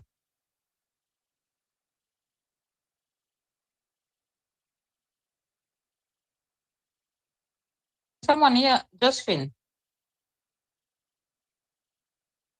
Unamsikia? Okay, Josephine, kama tumekupoteza. I don't know, Amwaura. Josephine, when the network stabilizes, you can come back again. And the QOT, you can, okay. Josephine, umerudi. Okay. I go on the Redemptor. Yeah, Maura, go on. Josephine, unmute mpaka we can hear you. What are Maura and the first? QOT admits new speakers. Tafadhali, Vincent, I see your hand. After Maura, you can come in. Maura, go on. Okay, yeah, okay, thank you. Yeah, thank you, Redemptor. First of all, niwatakieni nyote a happy new year. Now, I hope the new year will be better than the year 2024. And before I say something, I want to give my sincere condolences to those youths who are killed during this year by the government agencies, those who have been abducted, those who have been killed, some we don't even know where they are and such. And Wared, pole sana kaka yangu. Very sorry those who are umetuambia ulikuwa huko Mombasa, umeshikwa na umetoka, tunashukuru Mungu sababu umetoka. Mombasa is very special to me. Nilisoma huko Kilifi High School, so I remember it. Now, we are saying 8 abductions Kenya. What we don't know, we are at a war, and a very, very serious war. And we are with a war with a dictator who seems to know everything, who want to control everything, who don't want to listen to anybody, and who think that he knows it all. I was shocked to hear Inspector General of Police say that they don't have anybody, they are not abducting anybody. And then after 2 days, you hear Ruto saying abductions will end. So you wonder which is which. IGP wa polisi anatuambia hawana mtu, hawajashika mtu. Raisi, commander in chief anasema hawataendelea kushika watu. So which is which? Ni nini? But the truth is, Ruto knows exactly what is happening. The IGP of police knows exactly what is happening. The DCI knows exactly what is happening. Ni serikali ambayo haitaki kusikia. What I see and what I can conclude with Ruto is that Ruto has pocketed everybody. Polisi ameiweka mfukoni, ameweka bunge mfukoni. Maybe the only little hope we have now is the judiciary. Because when you come to the judiciary, you can hold every individual judge individually. Ile maamuzi yanafanya. So at least with the judiciary, we can count that we are somehow safe, tuko salama kidogo. Lakini kwa mambo mengine kama ni polisi, ni bunge, hakuna pali tuko salama. And you see the political elites are grouped together. You see, when you see Ruto ameshikana kina Odiga na nani, so we ordinary Kenyans, we are on our own. And in any battle, because right now we're in a battle, there are 2 key things that somebody should know when he's entering into a battle. 1, do you know your enemy? And number 2, what resources do you have to win this war? If you don't find out properly those 2 things, you will lose this war. So the first thing is you should know who is our enemy. And our enemy, of course, is Ruto and his regime. Now is to look to put in place strategies to counter whatever he wants to do to us. Because when you heard Ruto say mambo ni matatu, we took him rightly. Tukaona kama Ruto hajui kile anasema, but I can now we are all seeing ourselves what Ruto actually meant when he said mambo ni matatu. How do you abduct people, unawashika, unaweka, usemi wako wapi? How do you kill innocent youths who are just demonstrating? And in fact, if you read the Kenya Constitution Article 7, there is nothing actually in the law kama illegal gathering. Hakuna kitu kama hiyo. Katiba imetupatia hiyo ruhusa ya kuandamana, kukusanyika, hiyo katika katiba yetu. So what is happening right now in Kenya is a dictator who don't want to respect the constitution, don't want to respect the rule of law. So now we have to confront him that way. Vile tu agetaka. Now somebody suggests that we can even kidnap one of his children I wouldn't like us to go through that part because you will make him more brutal and more evil. Let's try to win this war from another angle. We try to see how we can win this war. And for me, I see 2025, the year that is coming. Ruto is now just laying groundwork on what he wants to do. He's just testing waters. He just wants to, how far can he go? Ni kama you have a teenager child, let's say a daughter, wewe kama mzazi utaki akae nje sana, unamwambia by 6 o'clock, 6 p.m. we should be here. Anakuja 7, huongei, anakuja 8, huongei. Unaona? So he's just testing you. So I think Ruto is just testing us. How far can he go? And we have never been in such an era like this one we are today. Even in those 90s when people were fighting for multi-party democracy, hakukuwa tumefika hapa, watu kuuawa kiholela, kutekwa kiholela. Yes, you could hear Nyayo chambers were there, people were taken there, wanateswa nini na nini. Lakini ilikuwa adapted na nini. And you know that time we had another constitution. The president could sign an order, you be detained without any length of time. Kwa wakati ataka utoke. Lakini siku hizi tuko na katiba mpya. Na nilipoona huyu mzee analia kotini, something came to my mind and he told me that we as common wananchi, we are the majority. You should always know that these politicians, once they get into power, they don't care whether you are their tribe, you voted for them, they don't care. You see, look at those majority of those who have been adopted. You know from where they come from. So they don't care. Once wakipata madaraka, they will abduct you, they will put you in jail, they will do whatever they want to do to you, they will kill you, and they will torture you and do anything they want to do to you. So wananchi, what I can advise you is that we now look for a strategy of how we can counter this regime that is completely creeping. You see now, Kenya right now, kila kitu kimeharibika, sio university funding, sio health care, sio kazi, companies are closing, almost the economy is collapsing. And instead of having a president here who can sit down with us and ask us, what is the way forward? We come to a compromise, we have a dialogue. These are presidents who just want to stay in power, who want to root and who don't want to listen to anybody. So for me, ni kusema kwamba people should be prepared both psychologically and mentally because mambo makubwa inataka kuja 2025. Because you see now, he has pocketed the parliament. That's why we make our rule. The police are in his pocket. So what else do you expect of Ruto to do?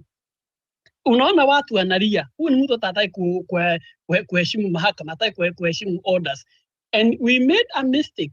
Me, I normally go back to where Kenyans we made a mistake. In 2013, when we voted that these two ICC suspects, hapo ndipo kila kitu kiliharibika. I knew once these two people are out to run, they take over power. These are two students of Moi. They will be worse than Moi. And now I've been proven right. You see what is happening. So, mimi niwatakia mwaka mpya mwema na tujue kwamba come next year, sio tu kusema tu aid abduction, we must think otherwise. Because where is our country heading? What is working in Kenya right now other than corruption? Hiyo ni elimu imeharibika, utawala hakuna, security hakuna, kila kitu hakuna, kampuni zinafuga. What else is remaining in the country? I weep for the young generation.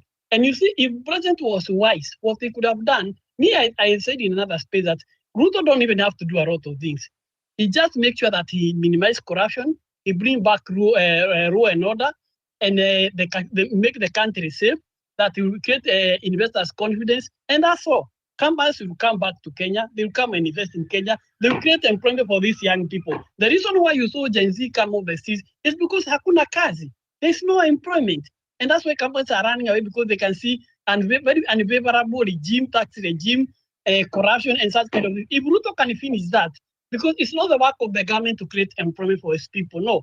The work of the government is to create a conducive environment where investors come, and these investors who create employment is sio serikali. Kazi yao ni kutengeneza sheria, kulinda mipaka na kuhakikisha usalama wa wananchi. But when you create an conducive environment, good tax law, security is up then everything flows good. But Ruto doesn't care about that. He only cares about his pockets. So let's pray. Me, I believe in the power of prayer. But despite prayer being very powerful, you see, as the book of James 2:15-17 says, faith without works is dead. We must do our part. And our part is to keep on pressing on until God intervenes, because I believe God can do anything. If we could remove the children of Israel from Egypt, he could part the Red Sea. You see, he could make sinners come to him. The greatest miracle that can happen. I still believe that in the power of the scripture, in the power of God, that something is going to change. This is our country. We have nowhere to go. Even for those who are outside the country, we still want to come back to home to do one or two things. And Kenya is a beautiful country. It's a good country. All what is lacking is good leadership. Once we get good leadership, then everything else falls in place. So let's keep on praying. Let's do our part, because without faith, then our work, then our prayers cannot work. We have faith in God. We pray. We do our part, and then we, with God's help, I'm sure that the regime can collapse. And who knows what tomorrow can happen? And if Ruto gets out of power, I'm very sure that a good candidate takes over this country. We have good leadership. We vote without doing about tribe and everything, because Ruto has shown us he doesn't care even about tribe, those who voted for him. He only cares about himself. When we can do that, I'm sure that Kenya will be back on the track. It will take a few years, but we are going to get back on our knees, and the country is going to head in the right direction. We don't have another country. This is the only country we have. We love it. We care for it. Our relatives are there. Everybody here has relatives there in Kenya. So it's a country we love. So let's keep on praying. Let's keep doing our part. And I'm sure with God's help, everything will be okay. Happy New Year to all of you. Thank you.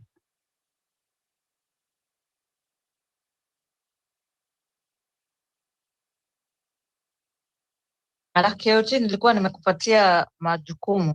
Let's have Vincent and then Joshua. Napoleon, I see your hand, but these are the people who were here before. Vincent? Okay, good evening to everybody. Thank you for the opportunity. First of all, let me speak what Ruto is doing for our country. President Ruto, you are given the power to rule us, not to kill us. Why are you killing us, please? And you said power is given, not taken, but you accepted it. You took the power to rule us, not to kill us, please. Since you entered in power, from the Rairas Mandamano, you have killed enough, please. Can't you leave us? This year, 2024, you have seen a lot of change. See, Mandamano, you killed a lot of people. Now it's abduction.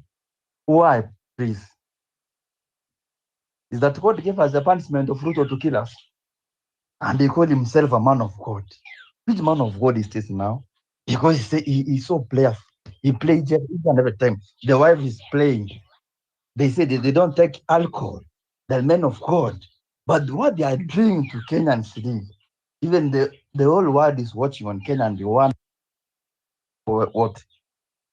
Because Uhuru left us with peace. Uhuru united us. Who did a lot for you, making Kenya we are together.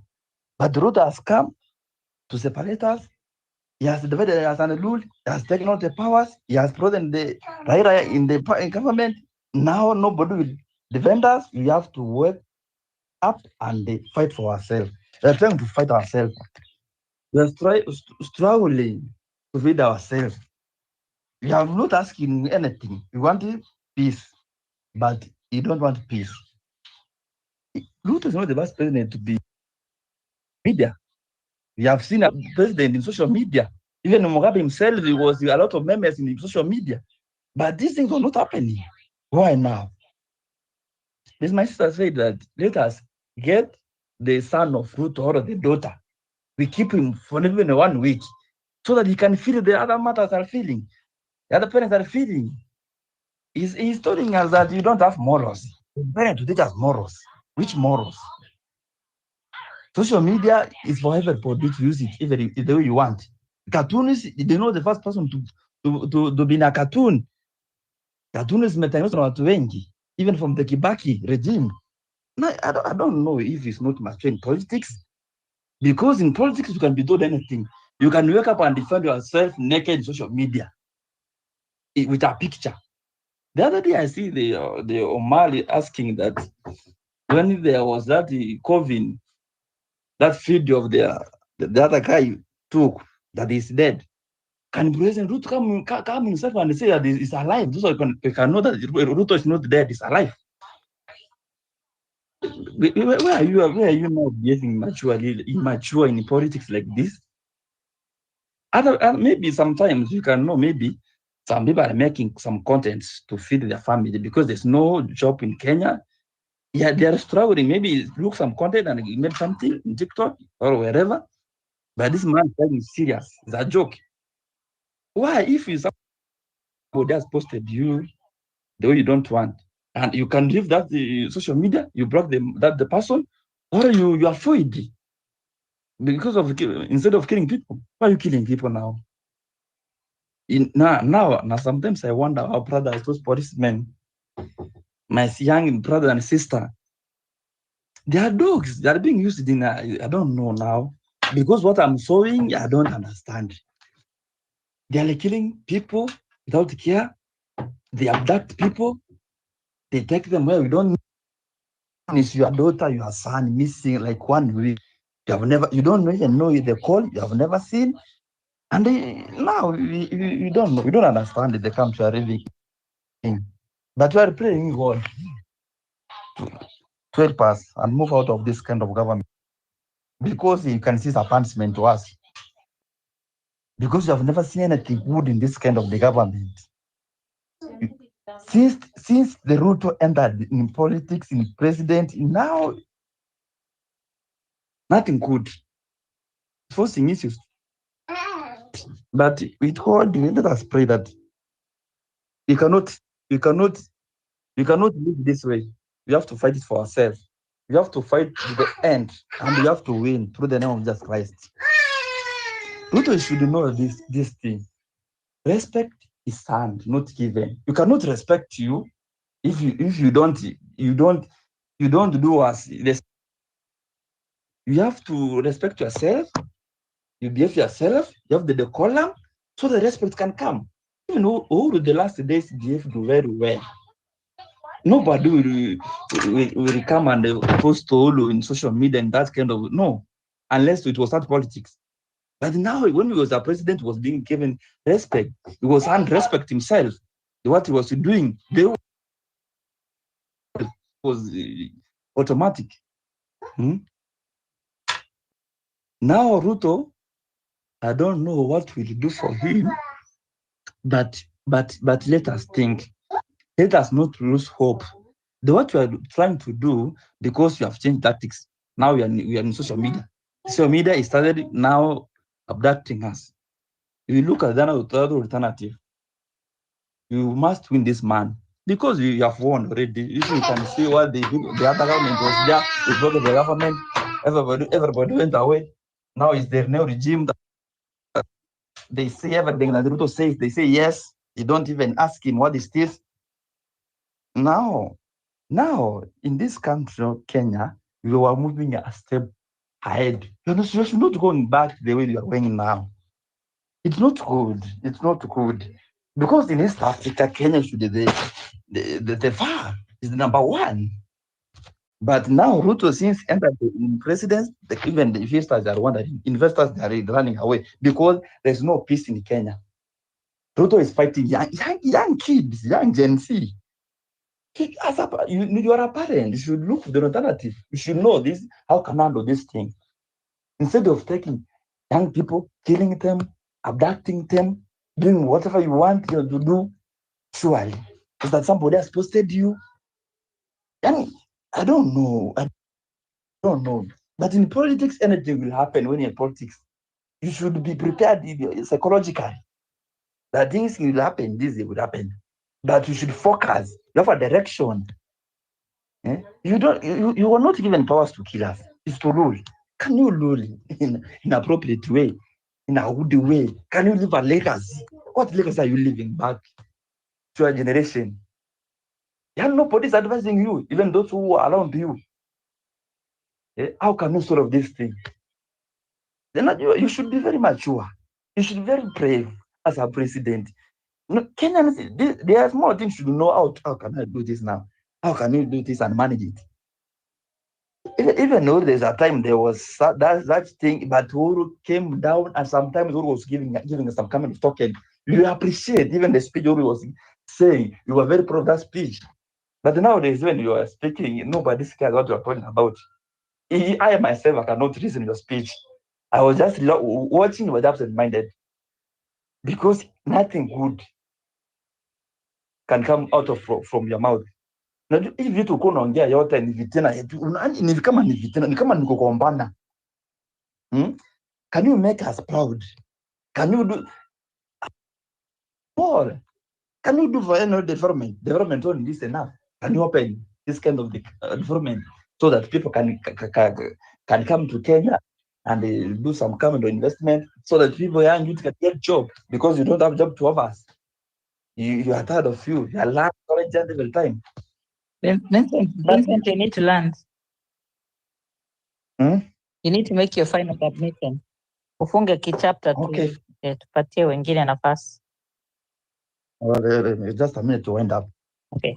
Lastly, let me advise my police officers and those who are in charge of this or whatever. Can you do us a favor? You are our brothers and sisters. Please, we beg. Don't be used like dogs. Can you see something that how can we solve these things of abducting our young brothers and sisters? Because some of us, we are not enjoying even this the crossing of the year, because our friends are being hijacked, they don't know where they are. Please, let us pray for this country, and let us push. You cannot leave this thing to like this. With God, we should win. We must win. For that few remarks, I wish you happy New Year and prosperous 2025. Thank you very much. Thank you for your submissions. Salimia huyo mtoto, the children are the future, and it's good to have her on my space today. Sijai kuwa na mtoto wa hiyo rika, but I celebrate the children in this country. And yeah, parenting is the greatest gift in the world. Joshua Kayo.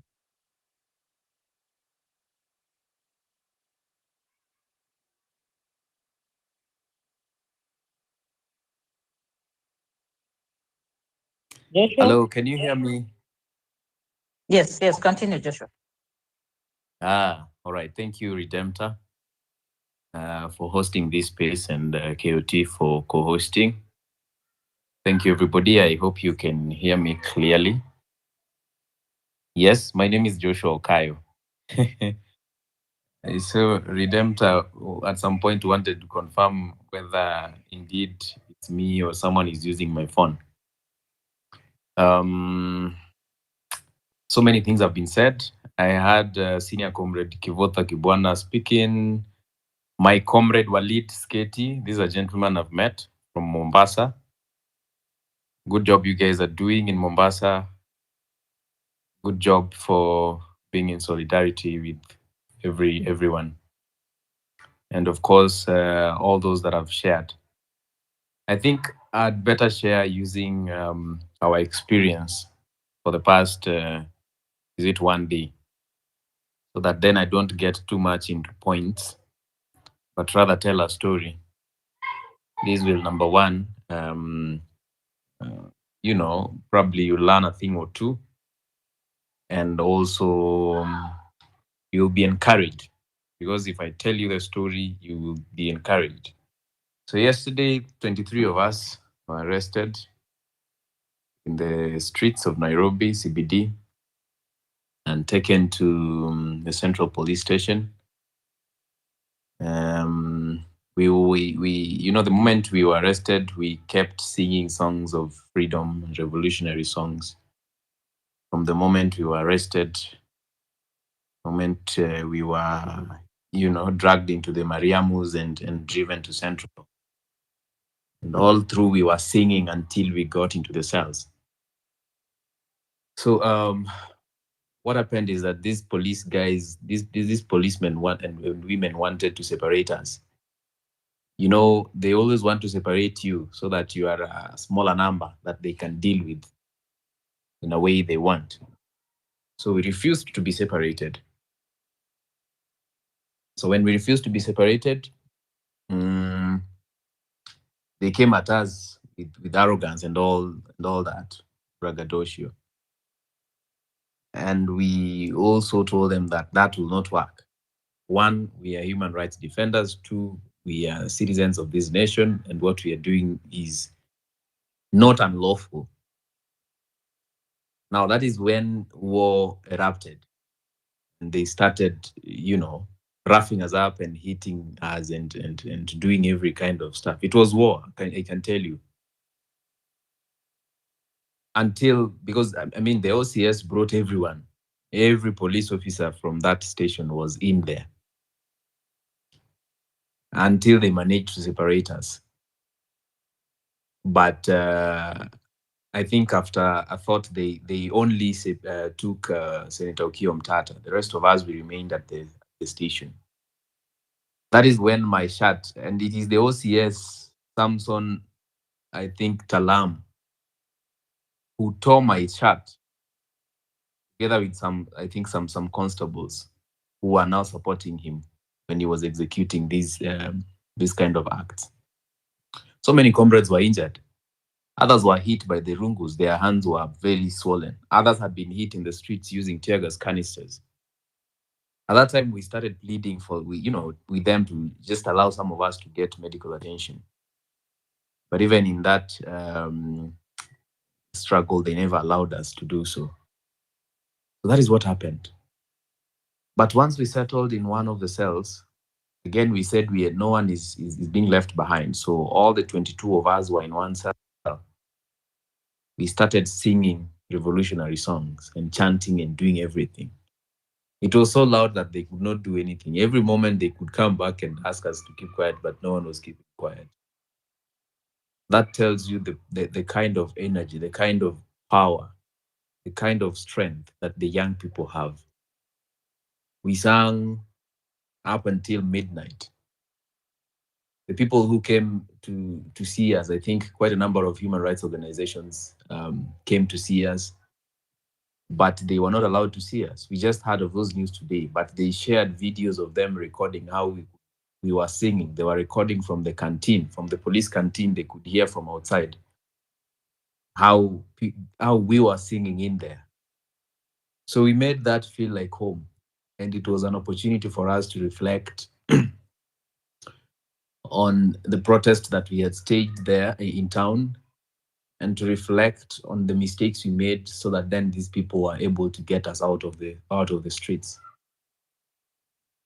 This was also the time to strategize and re-strategize.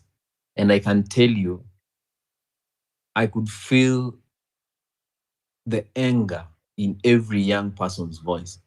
All of us in there were young people, below 30 years old, except one gentleman, Stephen Owoko, who was with us, one Mzee. But the rest of us were young people, very, very young people, Gen Zs, you call them. Everyone is so angry at what is happening in the nation, and everyone genuinely wants change. And you could hear personal stories of people. Other people are willing to go to extents that I don't want to share in this space. Some young people, they are very ready to go to extents that if you listen, then I can tell you, if you are not a very radical person, then you'd advise them against such plans. But sometimes revolution requires a little degree of madness, just a little taste of madness, because some of these things that Kenyans are doing now cannot be done by quote unquote a normal man, a normal reasonable man. So then that means you have to fail the test of a normal reasonable man and have some degree of madness. I can tell you, if you were in that room, you could smell revolution. You could smell change coming, because the young people who are in there have decided that we are going to use every possible means to ensure that we change the system. Because one, we have established the system is a problem. And we have established the one at the helm of the system currently is one William Ruto. And we have been sharing ideas. And we have been brainstorming. And moving forward, I can tell you, moving forward,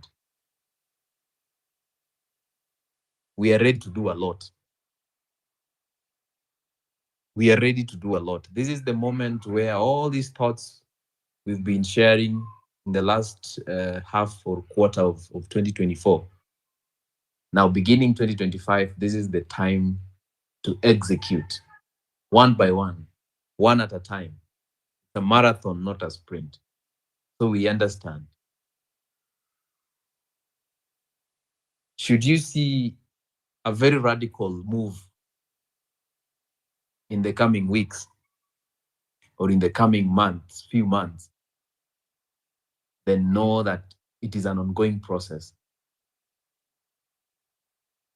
It is a time that we must employ radicalism. We must not act normally, because the circumstances as they are very abnormal. So then that means we shall not continue acting normally. That is what we established. We ensured that we shared experiences, lived experiences within the cell. We ensured that we encouraged one another. We taught those that did not know these songs, these revolutionary songs, we taught people so that everyone can sing in unison. And that's why today when we got into the court, we came in singing and chanting. And the whole court, including the journalists, were singing, sasa natoa roho yangu niende nikomboe nchi. Everybody, not the magistrate, sorry, the advocates, the many of them who are there, the journalists, and everyone was singing. Because that song, it helps you reflect that other people have actually given their lives, other people have given their souls, just so they can liberate their nation. We remember them, the 60+ comrades who died. They didn't just do that. They were doing something for their nation. But unfortunately, they were failed by this rogue system.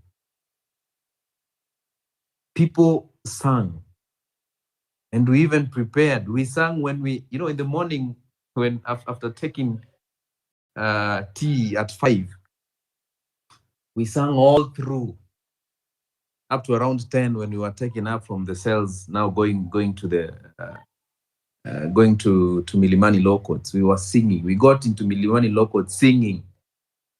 We were taken down to the cells singing. And you can read the mood. Everyone is so much into it, and everyone believes in the words of the songs. Everyone believes in those words. I remember some guy from, I think, Junction, Kayole, was saying, my friend is one of these guys. I don't know whether you've seen these 3 gentlemen who are holding a flag, and one of them was shot dead on 25th. Now there are the 3 gentlemen standing with a flag. He is one of those guys. He's saying the guy who died was his closest friend. And he's saying that if his friend died, what is in this life for him? Does he even have a reason to live? You can listen to this person speaking, and I mean, if you're very sentimental, you can shed tears. You can shed tears listening to some of these stories. Some of these people who are arrested and who continuously go to the streets, this thing is so personal to them because they have lost people through abductions. Some of their friends were abducted and they've never come back. Some were abducted and they were found dead. Some of these people, it is so personal to them, so very personal to them, that if they tell you a crazy idea of how they want to change this nation or how they want to topple the government, I can tell you will not consider them mad people. They seriously mean it. Every day I listen to people's story, I become wiser and more knowledgeable. And I can tell you, yesterday night and today was one of those days that I got very, very more knowledgeable and more and wiser because of my fellow young people that we spent the night within the cells. So what are we agreeing? What we are agreeing is that we are not relenting. And what we are agreeing is that we are forming a force. We are forming a formidable force. And what we are agreeing is that not every Kenyan can go to the streets when we are called to go to the streets. But we need a considerable good number that can capture the whole nation, that can bring the whole nation to a standstill. What also we are agreeing is that this is a revolution and we must not be 100% reasonable. It is that this is a revolution and we must not be so soft to the extent that other people will be trampling upon us. We are agreeing that we must be radical because the circumstances as at now calls for us to be radical. The plea is, will you join your fellow people, we are Kenyans, in this revolution for a better Kenya, for a better future for us and our children, for a better Kenya that will also take care of our old generation? Or will you accept to dine with the oppressor, to dine with the killers, to dine with the thieves? Will you want your name to be written on the right side of history, okay? Or are you just okay having fun now, picking handouts from them and killing the future of millions of young Kenyans? Which side of history do you want to fall into? Do you want to be counted for something? At the end of the day, all of us must die. All of us will die. And the majority of those of us who are on the front line, you listen to them, they're saying, at least even if they kill me today, it will be said I died for a just cause. It will be said I died fighting for my country. It will be said I died fighting for my country people.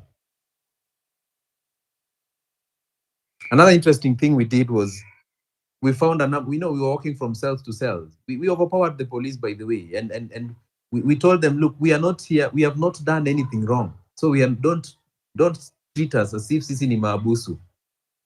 We are good Kenyans trying to fight for you and I, and you and your family. So we must agree.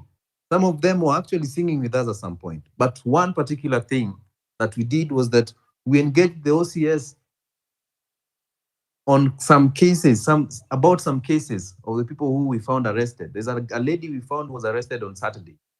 She's been there today. Until today, she's not been arraigned in court. We are glad she was arraigned in court today because we pressurized them. We said we are not leaving here until that lady goes to court. There's another guy who was willing to, to make an out-of-court settlement. He accidentally broke someone's glass, and then he was brought to the police station. And he was willing to pay for that so that then he can be let free. Unfortunately, he was not even allowed to talk to his parents. So he's in a 21-year-old, and he has a right to talk to anyone, to his lawyer, to his parent, or anyone. But then they never allowed him to do so. But we pressurized them to give that the gentleman a phone so that he could speak to his family, so that they know where he is. He was brought in the cells yesterday around midnight. And other cases, we also had, guys who allegedly stole, but those ones because we are also not promoting illegality. So for those that were brought in for something like theft, we just ensured they were going to the court, but not fighting further than that. But you can tell the spirit covered the police station and everyone else who was there was coming to ourselves to to listen and to interact with these people who are singing the whole time. It was very interesting. So in short, what I'm saying is this: it is time we fight for ourselves. The politicians, especially those in the ruling parties, have decided to fight us. They have decided to fight Kenyans. They have decided to kill Kenyans. Now Kenyans have to fight for themselves. Kenyans have to protect themselves. And I'm telling you, it will take anything and everything for us to fight for ourselves and for us to protect ourselves. It will take anything and everything. There can be no peace without justice. So justice must be served for us to have peace. We also long for a peaceful nation, but we cannot just be speaking about peace, but we ignore the justice part of it. We cannot just be so, obsessed with peace. And you've had them going to churches and everywhere addressing people and saying, we need peace. We need peace, but you're not serving justice. And I can tell you it has gotten to their cause, to their hearts. Today I heard Sudi talking about, telling parents, and this is the same language they're speaking now. Parents, talk to your children. They're drawing very bad pictures of president in a casket. They're drawing very bad pictures of someone the age of their mom naked. It means this is what they're discussing. It is embarrassing them. Had they listened to us and had they executed the things that the people of Kenya wanted them to execute, we would not have gotten here. But now here we are. What are they doing? Wanajaribu kupoesha moto na sprinkler. They're trying to cool down or extinguish fire, a whole estate ravaged with fire using a sprinkler, ile inatumika kwa shamba. That's what they're trying to do. It's not possible. It is not possible. And I can tell you it is going to get worse if they do not change. It is going to get worse. And it is not just going to get worse online. It is going to get worse even on site, physically. So moving forward, Kenyans, let's stick together, let's support one another, and let's ensure that we get back our country. It is possible, it is doable, and anyone who tells you it is not doable, don't listen to them or convince them otherwise. Because for me and many other people, we believe this is doable. Our comrades must be released. And we shall be on the street for that particular reason until they are released.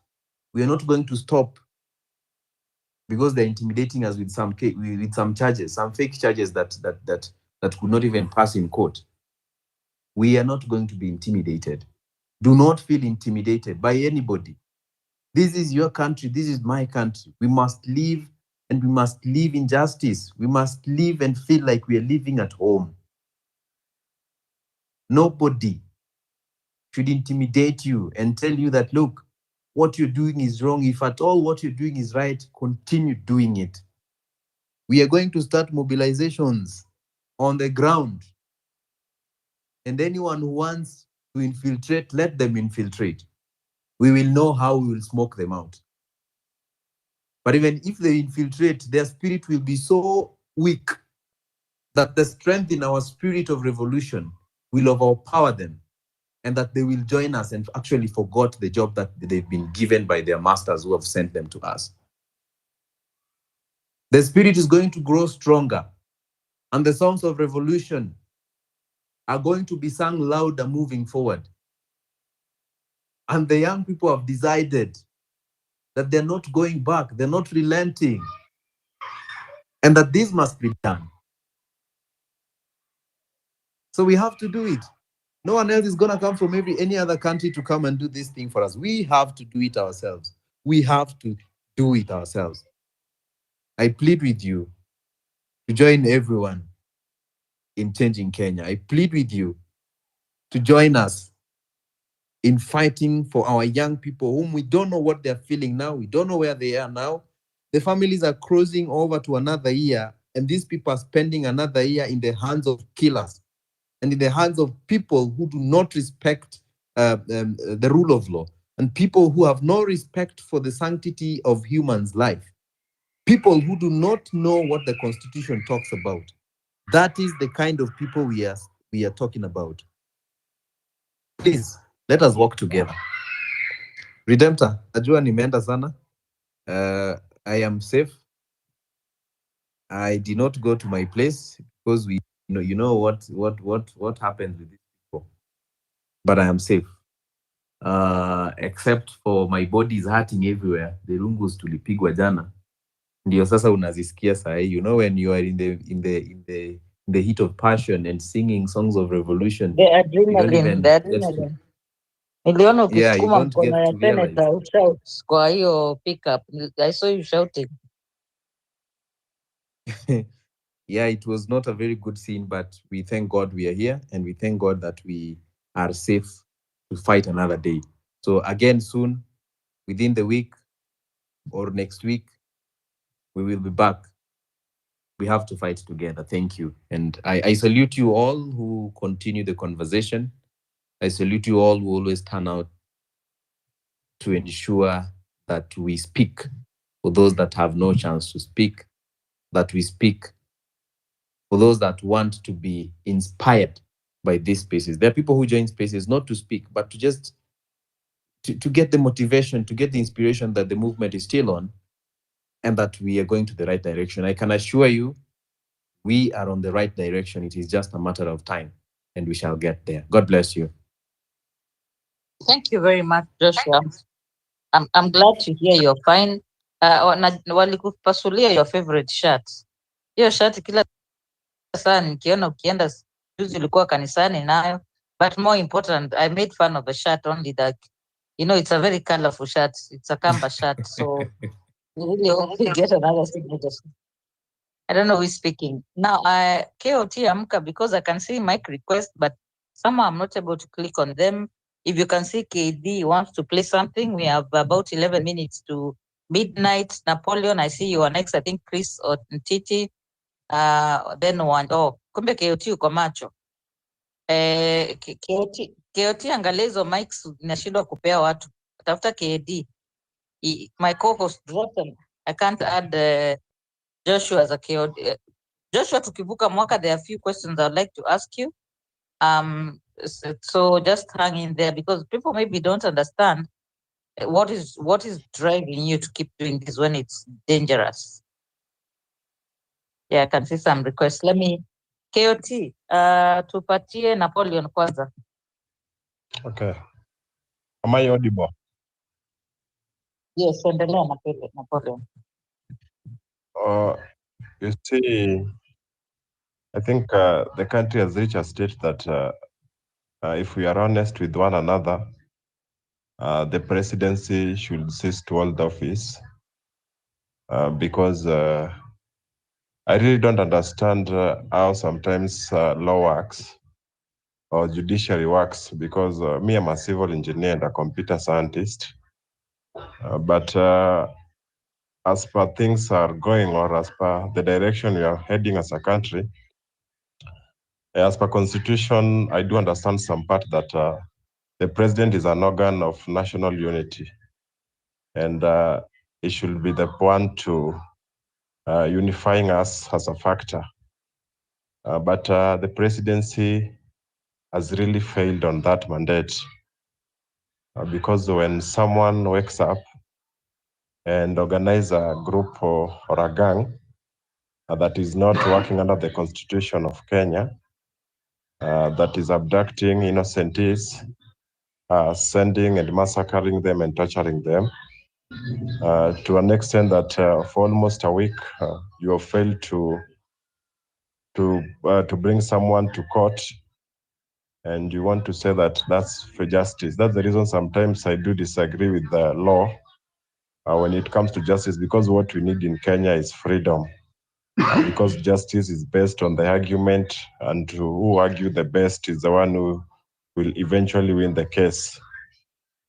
The major problem in this country, the reason we do say that when the presidency is out of office, it should be heading on with every person, is because the romance and the bromance of parliaments, the executive and the legislature, it has reached a point that, as per my thinking and understanding, that the two are working hand in hand to undermine us Kenyan citizens to an extent that we don't have any say when it comes to this government. Because just the other days, the president decided to do away with a very workable system of health, which was an HIF, and decided to bring something different. We call it Sha Taifa. I don't even understand the original term for it. And they want to just put it on us. And when you want to question it, because we have a right for that, as per the Constitution, public participation was not done in a proper way, and nobody participated, only some few individuals who are part of the state. And the guy ended up spending almost close to 120 billion taxpayers' money, bringing something that is not workable for us as a country. And also, the problem, the more problem, rather than him changing his tactics or changing his ways of leading, the guy is a ruler. And you see, when you elect a ruler, rulers are like kings. They only work as per their ideas. They don't follow anything. They don't follow any constitution. They believe that what they think is right. So Ruto believes that we are still back in the reigns of Moi, or the eras of the colonial time, where a group of 6 or 7 individuals sits in a boardroom, make a decision, then come up with the final decision, and say that, you see, we have decided on this basis, but not on that basis, because we are the one with the power. And the issue is that most Kenyans, others try to take this as a tribal thing. Others are saying that let's another community fight, because we were once in demonstration. They never joined us, and they all forget that this is an issue that should be taken so keenly, because let's accept that Kenyans, the devil knocks the door, and we accepted and accept the devil to be inside us. And now, because we are having the devil inside us, inside the house, there is no way we can say that we need to get the devil outside in a peaceful or in an understandable manner. You understand that sometimes it only needs a sword to take away a wolf. You cannot call a group of sheep and decided to advise them to send wolves away. It will be next to impossible. So the problem we are having is that the executive, the legislature, even the judiciary, as per we are speaking, even the current chief justice should be seized to hold office, because you see there's some things which are happening in this country that when you sit down and try to clarify a bunch point by point without empathy or sympathy, you understand that we are having a weak system from the judiciary to the executive. Only one person is controlling everything, and they ought to believe that because they are having powers and they are having all these sorts of things on their side, they will mess with us and handle us the way they want. You cannot say that you are a president of a country like Kenya. You are supposed to lead over 58 million people, and someone just did an animated thing about how your leadership is corrupt, and you ended up just abducting these people, and their whereabouts is not known till today. And even the person who abducted them, they are not known in public. They are not working anywhere in the government. The police IG is coming in public, in a very stupid and ambiguous way, trying to say that you see, we don't know the whereabouts of these people. We don't have them. The police is not part of that. So you understand. You ask yourself, what is the function of the police as per the Constitution of Kenya? If the police cannot protect you, then why are they in office? But the Kenya we are having today, I think this 2025, we need to do one thing. We just need to get Ruto out of office. It is not something to, like we need to retract back, like we need forgiveness or we need mercy. For your information, some people, we don't need God now. We just, I think we are a punishment from God to wipe out everything that is left now so that we can have order in this country. Because you see, sometimes we don't need prayers. Prayers are only good when are only cool and good when the people who we are supposed to offer prayers for are making some sense or are handling us in a very dignified manner. But if you're not handling us in a very dignified way, we don't need prayers. We are just a punishment sent from God to just wipe out everything that is supposed to be wiped out, so that maybe God may meet the devil on the other side. Because even I think, as you are speaking, maybe even the devil is will be very happy to meet Ruto on the other side of the of the other side of the world, which we don't even understand whether it exists or not. But for now, we as a country, we like the spirit, we like the movement, we like the ideology, we like the concept we are in. We are not satisfied, but whatever we are trying to do, the small progress maybe eventually will come up to bear a fruit that will help us reclaim our country back from the wolves and the dogs. So we as Kenyans, let's not make this thing look tribal. Let's not start intimidating each and every person and these petty groups that every person wants to have their own group or with their own opinions. Let's work together as a country. That's what I'm praying for. I'm just praying for us to work as a unity, to unify ourselves, because now we should be celebrating a new year, but it's not even celebratable. So we as Kenyans, we should change that and work together. With those many, many, many remarks, I am retracting, and let's continue the same spirit. Thank you very much, Napoleon. We are almost at the top of the hour. KD nimepoteza co-host. KD nimekutumia mic request, you wanted to play something.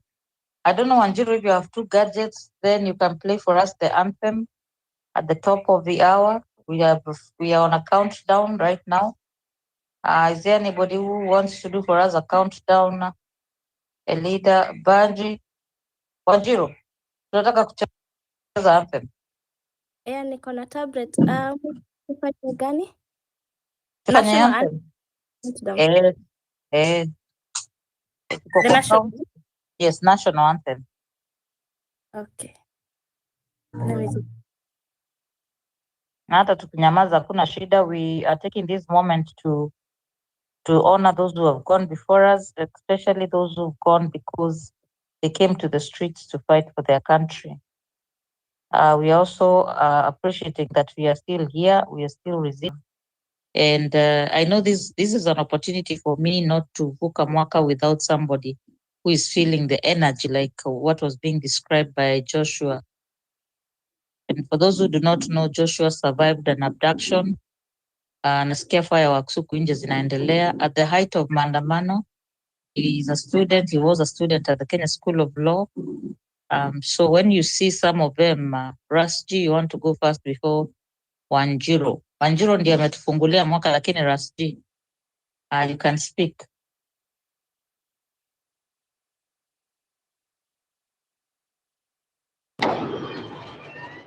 Thank you so much, Redemptor, and thank you for giving me the opportunity to open the new year. I don't know if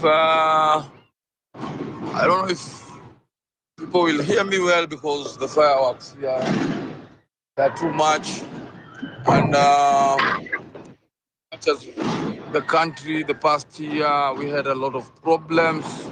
Still Kenya in their usual ways, they will really try and be happy. Ni mwaka ambao tumepitia mengi, mwaka ambao imekuwa na maneno mengi, mwaka ambao mpaka we still have our brothers and sisters who are not able to have a moment that they can sit down with their families and celebrate. And it's unfortunate, so unfortunate. As we go into 2025, it's a year that we are praying so hard. We are praying so hard that God can strengthen our spirits, God can radicalize us, so that in the eventual end, we can achieve the revolution. You have always taught us that this is not a marathon. Yeah? This is a marathon. Yeah. And sometimes This is a marathon, this is a relay. I'm losing the word. This is a relay, and you know, in any relay, there are things that happen. Yeah, kuna wale wanapoteza momentum, kuna wale wanapoteza energy, but we are praying and counting on God that atatupa mwamko mpya, atatupa nguvu mpya, na tuendelee kupigania nchi, kwa sababu this country belongs to us. It does not belong to a clique of few people who have decided to make it as business as usual. And if we don't fix the social fabric, the political fabric of this nation, then hii nchi itaendelea kuisha na kuisha. Kenya is one of the richest country in Africa. And Kenya, the only problem in this country is massive looting. It is massive looting. There is a clique of people in this country, hakuna kazi ingine wanafanya. It is just waiting to go and occupy public offices, and that's why you are seeing the arrogance, and that's why you are seeing the opulence. And you know now I want to easy office wamezikalia kwa kitako na kuendelea I was just going through the new message from our tyrant to the people of Kenya. There's nothing. It's the usual lies. It is nothing. And you cannot tell me the whole country can disagree with you and you want to tell the whole country you are the only person who is right. William Ruto is not only a puppet of the West, and that one we have continued to say. William Ruto is an evil man who is surrounded by so many forces. So many forces. Sasa, as much as we are fighting the country, we have to remember that we also have our internal enemies and we also have our external enemies who are helping this individual to preserve and keep power. Uganda is one of the countries. Through Museveni, Museveni is not a friend of Kenya. He's just a tyrant like William Ruto. We are also seeing a diminish in terms of democracy and expression in our neighbors, Tanzania. So we need a new awakening in East and Central Africa. Ukiona hii kifua na hii kiburi yenye Ruto anajigonga nao, there are people who have promised to help him stay put and stay in power. Now, it will only take the energy, it will only take the courage of the Kenyan people and their resilience to remove him in power. Mimi kitu yenye nilikuwa nasema, as we go to 2025, let us continue the social media platform. Ni wengi wetu. Some of us have never met Redemptor, but sisi, there is a spirit that has joined us here, that has kept joining us here. It is like it is a family. And this is the unity that has continued to threaten them. Na hii ndio unity ambayo wanapigana na wanaendelea kuongelea vibaya. Is to discourage. Let us fight for our country, knowing that it's only our unity that will liberate us. Tukienda 2025, there are so many strategies that we need to employ. Some of these strategies, they come our Christmas trees. As they read Merry Xmas and stuff, they should read Ruto must go. As we go to 2025, go to those offices. Have somewhere Ruto must go. Let us make so many videos on social platforms. Ruto must go. Let the whole world know that Ruto is a very hated man with his administration. And I'm very sure at some point, even the wife and the children will convince him, no, our father, you cannot be right before the Republic. Because as long as William Ruto is at the helm of power, impunity in this country will continue to reign. Abduction, forceful disappearance of people, itaendelea kuhappen because the people who have looted the republic ndio wenye wanaendelea kuambia William Ruto, don't get intimidated, don't do justice to the Kenyan people and stuff. As we continue here, imagine there is a different police unit in this country, the one that does not subscribe to the constitution of the land. Na hiyo yote, these people have the audacity to go to the media and say they don't know anything about abduction and stuff. All this is a game. To them, it is like a game. They don't care. They have channels, they have individuals who will always go and counter some of these things. And they have wameiweka ni kama habit.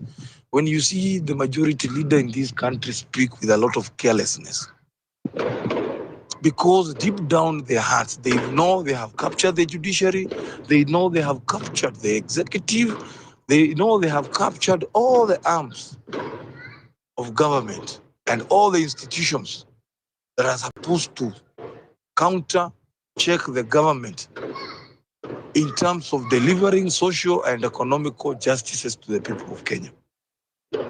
Sasa the only option yenye tumebaki are these options that are irritating this government. I'm talking about the works Kibet and others were doing on social media. Hiyo ndio vitu yenye 2025 wapende wasipende, kama kuna moto tutaendelea kuwasha. Huo ndio moto tutaendelea kuwasha. Hizo picha ambazo zinaendelea kuwaudhi tutaendelea kuziweka kwenye mitandao mpaka wakati ule their masters in the West will convince them to relinquish power to the people of Kenya. Otherwise, I wish you strength in 2025. I wish you all the best. I wish you also success, and I wish you God's health. Thank you so much, Redemptor. Thank you very much, Russ. Keep the fire burning. Sijui kwa nini niko na echo. Keep the fire burning and enjoy the evening. At least umeenda Dunda. Sijui kama ni Dunda. Joshua, jaribu kutafuta KOT. I can't see him, so that you bring him up. 1-0. Sorry, I can see someone's hand that is up, but 1-0 ametufungulia mwaka. I think officially she's our first speaker in 2025. Karibu. Smart enough, 1-0, make your submission. It has been a pleasure. And leader, I see your hand, and Baji, I see your hand, but let 1-0 go first. It's been a pleasure working with you, 1-0. So take the mic. Happy New Year. Bado niko 2024. My new year will be like 2 hours.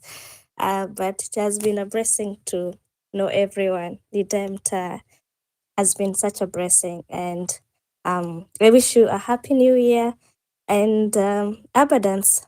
I wish you abundance in the coming year and more grace. And I wish Ruto to go. So, and one thing I also want, I hope Ruto tonight alilist tu watoto wetu, our brothers, our tupe hata kwa kichaka. As long as they're alive, we go correct them. So my prayer and manifest for this new year is our brothers to be found by tomorrow morning. Tuamke, tusikia Kibet amepatikana mahali fulani. Psychosis in the same way, Nairobi in the same way. And it's a disgrace to see our parents cry in the old, and it is such a bad way. I felt the dad's cry inside my heart. I wouldn't wish my dad to cry that way. I wouldn't wish any parent to go that way. So I just pray and hope and demand as well that our brothers be released as soon as possible. And I also more grace to Joshua as well for standing with the comrades in the police cells and going to the streets as well and braving up the streets. So 2025, I wish all of us to actually, go demand our rights back, demand our freedom, and we be more vocal on this. We be more accountable to the government. We be more on good governance. And I pray that every one of us, and I hope that every one of us will keep the government accountable. We'll keep Ruto accountable as well, and we'll make sure our kids have a place to inherit in this nation. So, sina mambo mingi ya kusema. I have to go out for the new year. celebration. So blessings to you everyone, blessings to Redemptor. No, I was told not to say blessings by Tevo, so abundance to Redemptor, abundance to Joshua, abundance to Lonyo. Yeah, if you're in the Tevo space, you can you know why we said we are saying abundance. So abundance to each and every one of you, and thank you. Asante sana. Oh, please go and do the well. At least you are in a safe place. We have young men who are supposed to be going out tonight, but they can't. And we cannot allow it. That's why we keep speaking up, because these people fought so hard for this nation. People have sacrificed so much. Ronyo, I see all those hands, but Ronyo is always here. So I'll just give him, and then I'll come to Lina Solimaliza kupika. Ronyo, let's make them short, then I'll give you a longer time to speak. But just right now, salamu tu za mwaka mpya, then we just do half a minute, then so that everyone speaks, then I'll give you a mic to speak more. Outlaw umechomoka au uko hapa? Nakuona Ronyo.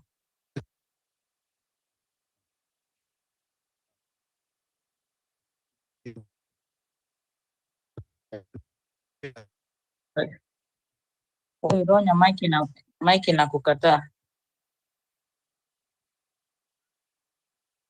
Ronyo, you are not clear. Hata Linus Ronyo, sorry, mic imekukataa.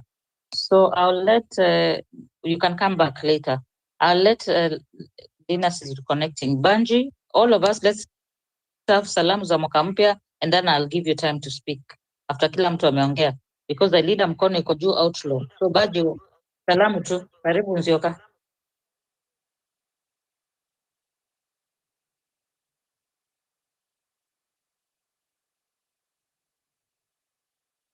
I give someone Banji.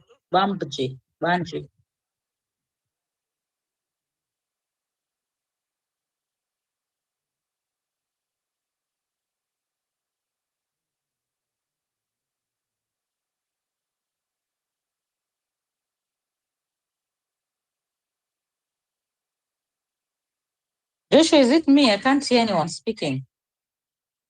Elida, can you try to speak? Maybe it's my side. Can you hear me now? Yeah. Can you hear me? Okay. Yeah, Elida can hear you, and someone is speaking. Yeah, someone spoke. Should I speak or should I let him continue? I don't want to interrupt. I don't want to be rude. I don't know who it is. It is Banji? Or is it? Nafikiri ni Banji ndiye aliongea. I can't hear him actually. It's very low. Elida, go on. Do I just say salamu? I'll just ask for 2 minutes. Is that okay? Okay. Asante. Happy New Year. Me bado sijafika Happy New Year, but you know, I just wanted to talk about zile, you know, the demos that I watched yesterday, and some of the saddest videos I ever watched was of this Joshua Okeo, Akira Oluwashati. You know, that really just, I felt so, I felt so bad. And I remember one time, you know, that time when he was really just abducted and Akarudi, and he was just kind of so traumatized. And, you know, that it really traumatized me. And alafu nikaona, yesterday they were arresting another young man on the street and people were just standing there. And I was just wondering, what is wrong with this country? These policemen, why are they doing this? And people are just photographing, and maybe people are so helpless, and there is so much fear. What impact, so much fear. And nika watch another askari huko Mombasa akiambia those demonstrators in Mombasa, was there an abduction here? You know, so why are you demonstrating? But you know, we are all Kenyans. And one thing that these people don't understand is that our right, and me, as I've always said, that my right, my given right from God transcend even this, our constitution. You know, our right, you know, as a human right that is given from God. And it does not matter where you are, which country, which county, whoever you are, you know that, you know, we have that right to pursue liberty and happiness and right, and we are all equal. We are all created equally in the eye of God. And this is what these people don't understand. And Ruto, you know, I remember during when people were going for that, was it banana or orange, you chakue, the new constitution. And Ruto was one of those people who really just rejected that constitution, which means that this man does not honor the constitution. He does not respect it. He does not respect Kenyans. He hates Kenyans. He will tramp on us. And there was this girl who was saying that, how about abducting that imbecile daughter, that Charlene Ruto? How would he feel?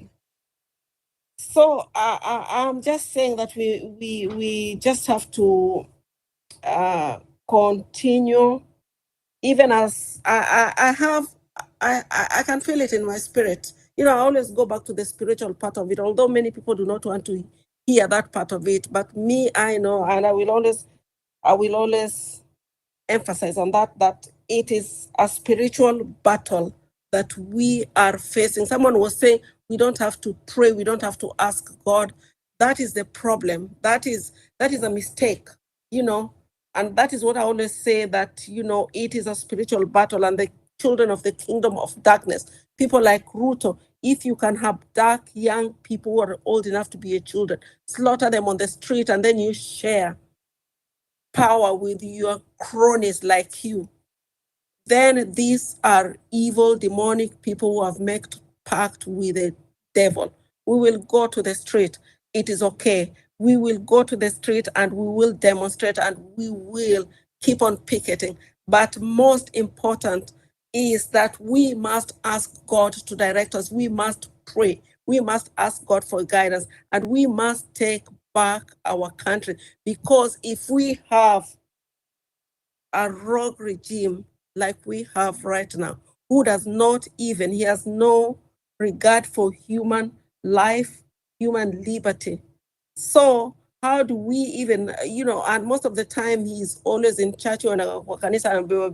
The best clip I watched was this pastor who was telling Ruto in front of Ruto. I don't know which church was it, but it was just like 2 minutes. And he said that there's no leader who has ever stolen billions and ever left a generation behind that is happy. And I just want to close with that. There is no way you can kill people, steal billions, and go and sleep at night. I don't even think these people sleep. Sasa, my brothers and sisters, I love you all. I love this space.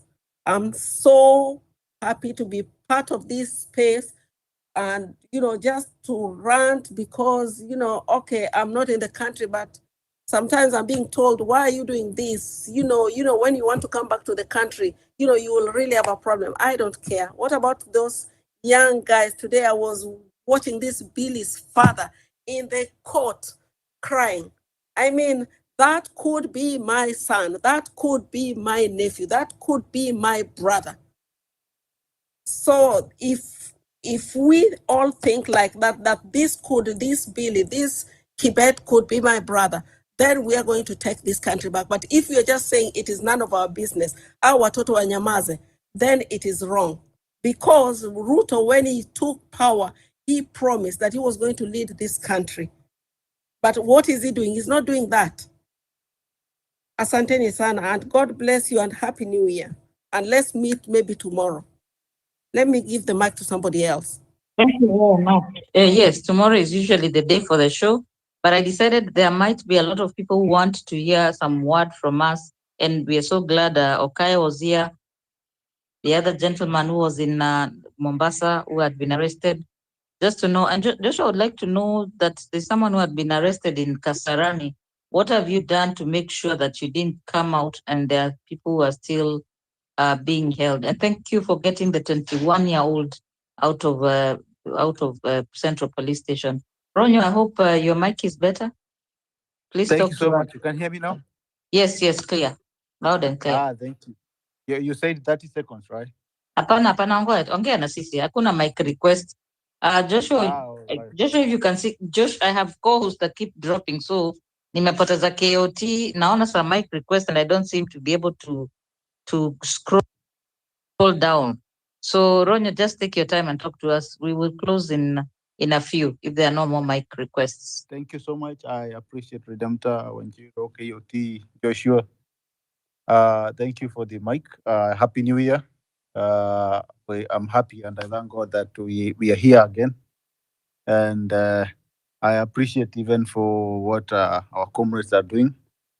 And it's really unfortunate that some of us will not celebrate with us, or maybe we don't even know where they are right now. I was seeing what that man who was crying in court, and majority of people, even the people that I spoke with today, most of them they were crying. Actually, they were crying with that man, and I really feel bad because today I saw Ruto again confirming that uh, some of his some of he has some of the police officers who are rogue in his regime, and is as usual, and as he always have this tendency of promising, oh, I'm going to deal with this, we are going to do this and that. And since we said we are not going to call him president because he doesn't deserve that. And what I was listening also, he was having a meeting yesterday, and one of his goons, Kamket, he was saying that kwani hata tukisema akimaliza hiyo miaka 10 tuongeze kidogo hapo watadu nini? So that is the kind of people he has around, but wanna claim they need to be respected, whereas some of these goons are saying hata wakimuongezea time, what are the people going to do? And I think these people are not just speaking from nowhere. They are deliberately telling people that you know what. Sorry, I had to interrupt you, Lisa. I just want to that point you posed there. Then I asked a question: what Sure. are people going to do? And the question I asked: what is God going to do? You see, these people assume they will live 10 years from now. So when you're surrounded by people who think like that, and yet you joined this country telling us you're God-fearing man, who has? I asked the other day. People have a birth certificate and a death certificate. These people knows a secret we don't. They have a living certificate. Anyway, continue. That imenikasirisha, sorry, I had just to say that. Nobody should say mutafanya nini. Maybe sisi tutafika mwisho wa kufanya, lakini Mungu anaweza fanya jambo. Continue, Ronya. Thank you so much. So yeah, that statement iliniumiza sana, because when we are speaking about people respecting the rule of law, and I don't think in their dictionary that one exists. They are not. They are speaking to us about respecting the rule of law. And what even Elder saying. She was saying that I saw that also from the people who are demonstrating, Akinawali, who are demonstrating in Mombasa. And one of the senior police officers anauliza, why are you demonstrating here? Kuna mtu amekuwa abducted Mombasa, and you are asking, is Mombasa not part of Kenya? Or maybe the people of atiendeni muka demonstrate huko mahali watu wamekuwa abducted. So you have such people with an attitude in Akaya Ngurue, and it's very unfortunate, because you're telling the people of Mombasa, you are not supposed to demonstrate because no one has been abducted here in Mombasa. Where else there are Kenyans who have been abducted somewhere else, and they are also families. They are also people's kids, their brothers, their sisters, their friends. So it's really unfortunate, and we hope that this year God atacheza kama yeye, because some people wanna rule na wanna behave like they own the universe, or as Redemptor says, they have a certificate in our assure that they are going to be there forever. And you look at somebody said here about that Mother Kome should go. Actually, that's what they're trying to. They're trying to make sure they're trying to have to replace Mother Kome. I don't really I'm not supporting Mother Kome because the judiciary has somehow failed terribly. But the only thing that is supporting and helping Kenyans is the court right now. And what they're trying to do is to replace Mother Kome. You see this Ahmed Nasir and this other guy. trying to push for for Mother Kome to go. It's because I'm sure some of the judges, you saw what Lenaola said, some of the judges are not supporting must go, and he's trying his best to replace, so that he has already captured. He has already captured totally, completely. He has captured executive, and he has captured the members of parliament, both houses.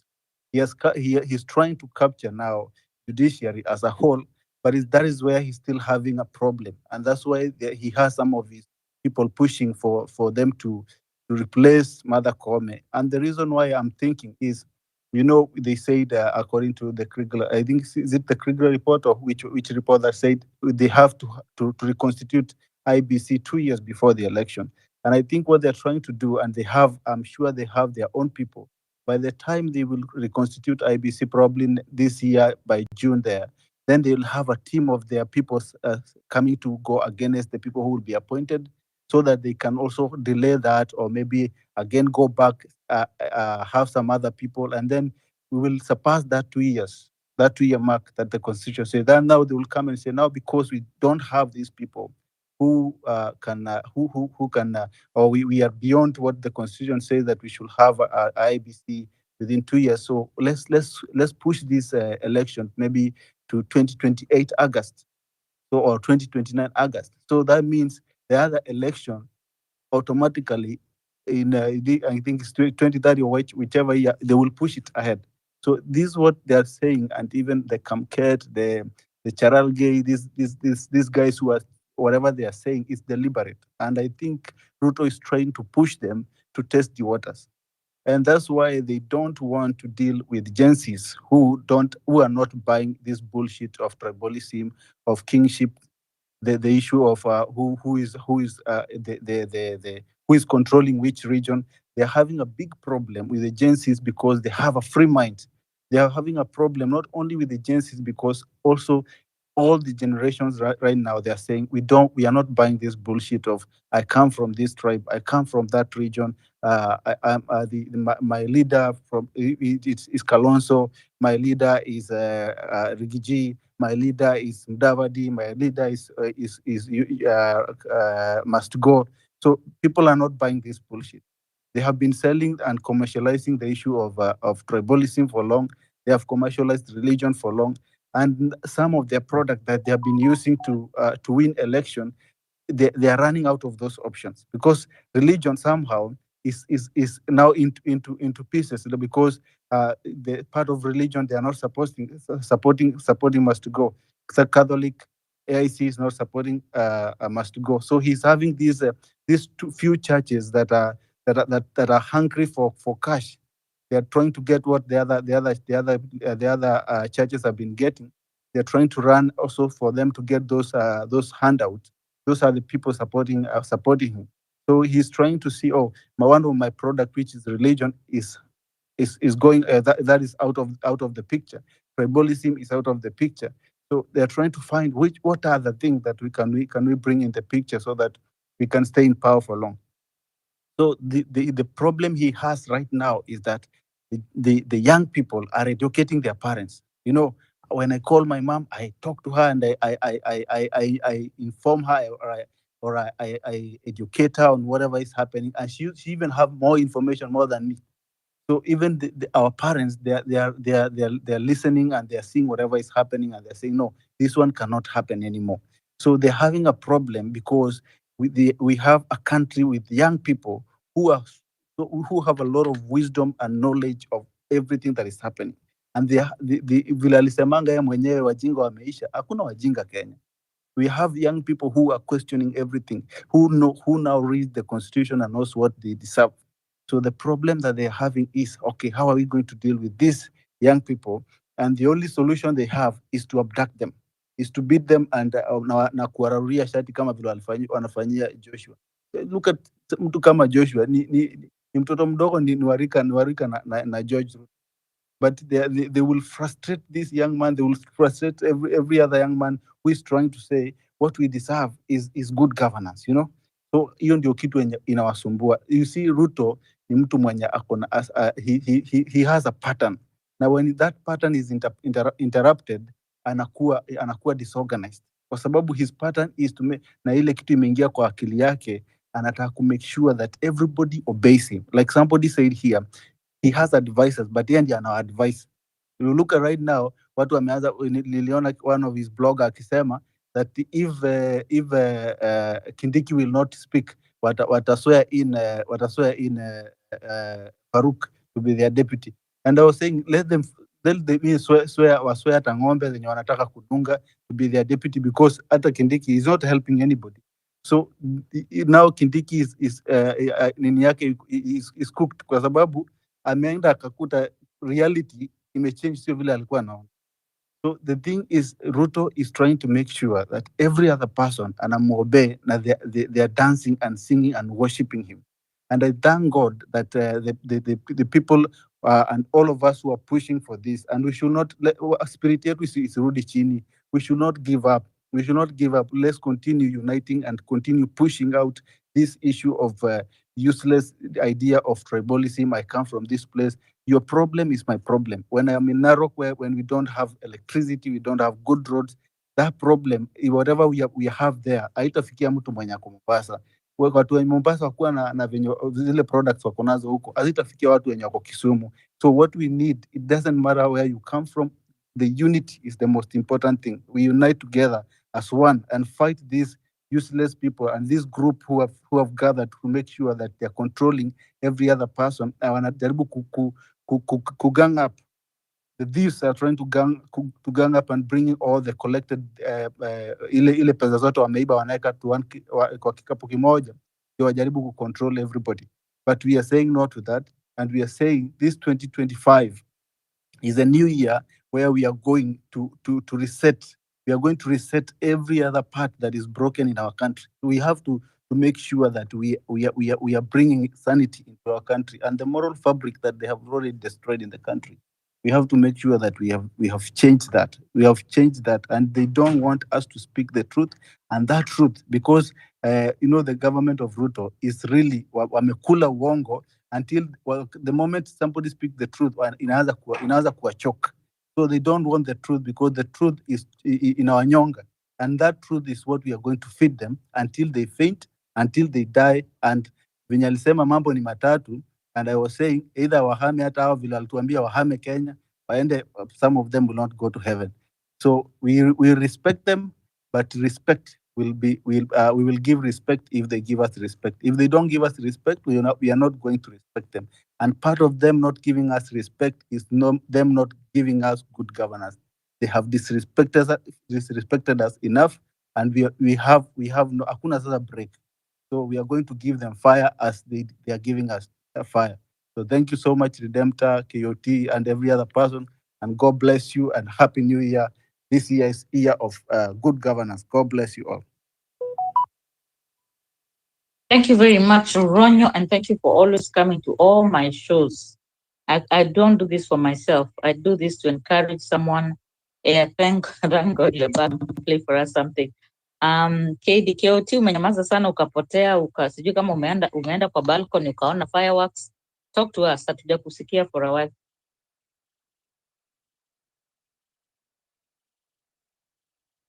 Hey, tangu tuongea last year bwana. Anyway, Happy New Year guys, 2025. Happy New Year. I honestly don't see anything to celebrate about this new year because our good friends, our colleagues, and personally most of them are friends at personal level because I've worked with Bernard Kavuli. Niliwambia time nilijua Bernard Kavuli the day tulikutana yeye pale Milimani Locots. That was on 1st October when we were there standing by Comrade Morara Kebaso. And so hapo ndio nilijua Bernard because nilikuwa namuona tu hapo online. And then the other guy whose father was today literally crying in the court of law, and I was right behind him. Is a friend, tumefanya na yeye kazi za hashtag kwa hii timeline, so I know him very well. And then Kibet ule wa cartoon, I know most of you know him. He was kind of a guy mwenye at times alikuwa anani-criticize kidogo akisema Kiotio unawak na Didmas Barasa. By the way, leo nimenunua kofia jamaa. Yeah. Kofia Didmas jana, I mean last year. Because I want to go back to Kimilili constituency and take back that seat as the member of parliament, because now we want to liberate this country not from outside but from the inner core. So Kibet pia at some point we worked with him before my former account ilipotea. So we worked with him back in 2022 kwa some political hashtags here. So ni watu najua, si ati siwajui, na wajua vizuri at personal level. That's why unapata at some point you just have to go an extra mile. Na unajua extra mile saizi ni kufanya nini? You have to go to the streets to ensure that you are exercising your rights and the rights of other colleagues who are currently illegally detained. So guys, this 2025, and honestly, we don't have to do things that were the same way we have been doing in 2024 and expect different results. Kama juzi tu, I mean ilikuwa jana niliwaambia, we cannot expect to do things the same way we've been doing. Especially in the protest, kukimbizana hapa na pale na polisi, yani you go right, they go left, you go center, they come back. Like honestly, it will never give you different results. The results are too same. Number one is either they gun you down because watasema ni stray bullet, and to go justify to the court of law that it was an intention for them to hit you with that bullet, it takes time, because now every system in Kenya currently is so corrupt in such that this man Kasongo ameweka kila system kwa mfuko. And those are some of the things zenye zinafanya hata sisi kama young people we feel like now our country is going to a very wrong trajectory. Na unapata now when that country goes to a wrong trajectory by watu kama Kasongo, then sisi as the young people, mostly nasemanga young people because I know you as the young people, you are the future of this country. So when your future is ruined today, then our country, the future country, is ruined today.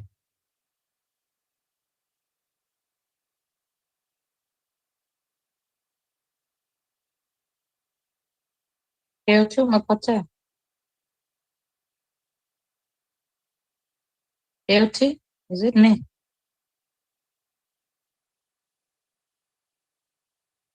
Keuchi amepotea. Keuchi kumeandaje? Sisi hatutaki kupoteza watu wakiwa kwa mtandao. There's something I'm doing even as I'm talking to you guys. I've just decided some of you. Sasa umerudi. Aya. I was just saying one of the things we can do is actually follow these guys who are missing. Just go to the, although Psychosenzia account ni kama ni clone, but I think Bernard Kabuli's his account is still up. So I think one of the things we can do, if you really are committed to this, is to follow them. Just in fact, that is a symbolic thing to follow them tonight as a way of following them spiritually in terms of tunakuita, tunarudi, wherever you are. Yes, continue KOT. Okay, sawa bana. Hizi simu za China hizi sijui shida ni gani. I think we need to modify our own phones. We are engineers, and personally I'm a telecommunication and information engineer. And so we need to modify these phones tuunde simu hapa Kenya. Unfortunately the government tuko nayo, tukianza kuunda hapa simu hapo ndio sasa wataanza kukulia. So mimi nilikuwa nasema what now we need to do is to number one, kwanza we need to put our differences aside. Hao watu wakukuja hapa kulament sijui nani ni nani, sijui nani ni nani, that one honestly it has been derailing our movement in the previous year, that is 2024. So we are having a new year. We need to have new strategies, we need to have new plannings, and we need to see how we are going to achieve what we've been demanding for. So mimi mahali niko, I will still come on these spaces, and I will still host these spaces to encourage us guys that it's not yet uhuru. So we need to liberate our country, and of course we are liberating this country for ourselves. And for us who are still in 20s, we are also liberating this country for our children. And so when you get our children and pia wapate watoto wao, they need to find this country in a better position. Hatutaki kuanzia saizi this year ati mtu anaanza kutafuta visa ya US. Mtu unaenda unakaa sijui embassy for how many months just looking for a visa to go to a foreign country. Sometimes unanyimwa, you feel like now you've lost everything. I don't think that's the way to go. What we need to do is to ensure that we are building our own country so that hata watu wenye wako hizo foreign countries kama US, UK, Switzerland, Canada, hao wote wakuange na dream ya we want to go to Kenya. So how do we get the visa to access this country? That's where we need to go. Because kama sisi saizi tunaanza kulialia want to go out there, and then we are still colonized. I don't see like the difference between today and in the year 1940, 1950s or 1960 before you even gain independence. So as the young people and akina Redemptor, your generation also, you guys need to hold our hands, because at some point naweza sema kama we Redemptor, you might be still having that energy, but people who comes from your generation, unapata wengine hata washachoka, like they feel like there is nothing to fight for, because they saw what really happened during those days of Moi. They saw what happened during those days of Kibaki. You were there during Kenyatta's time, so they feel like there is nothing to fight for. But si saizi watu wenye tumesoma na free education from 2003 up to saizi, up to somewhere in 2010, we feel like now it's our future, and we cannot afford this future to be ruined by the people who have been there since enzi za KANU, that is Moi's Kenyatta's time, up to somewhere in 2002 when Moi was exiting this center stage politics. So what we need to do, as I told you earlier, we need to put our differences aside, tushikane mikono. We ensure that we are liberating this country in accordance with our national anthem. Hata acha constitution probably utapata kuna mtu hapa ajui hata articles zingine, but now let us do it in accordance with our national anthem yenye inasema amkeni ndugu zetu na tufanye sote bidii. Na hii nchi yetu ya Kenya inastahili heshima kabisa. So we need to give our country the respect it deserves. And for us to give this country the respect it deserves, then we also need to get leaders who are accountable, who respects the constitution, who respects the citizens, and who respects the rule of law.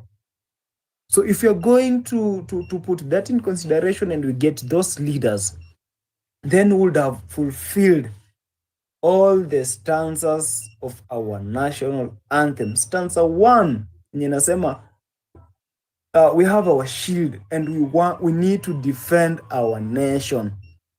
And honestly, hata unapata even as much as that is our anthem, it's still the prayers, because inaanza na Mungu nguvu yetu ilete baraka kwetu. Like we are praying for God to bring baraka hapa kwetu. Yeah? And apart from that, it even encourages us that tushikane mikono na tufanye sote bidii. Na apart from that, ni tuwe tayari kulinda nchi yetu. So guys, if you honestly don't understand the constitution, then just do things in accordance with our national anthem. So this 2025, I hope things are going to be better. And I expect that what we saw in 2024, especially for the police officers who are here, the people who are in the forces, how you are mishandling us on the streets, we expect that one should be something yenye mumeweka kwa basket mkaitupa huko kando. So we want to begin a very fresh new year, a year that everybody in our country, the 55 million of us, are respecting the rule of law. Regardless of your positions, you when you're president, when you're deputy president, it doesn't matter.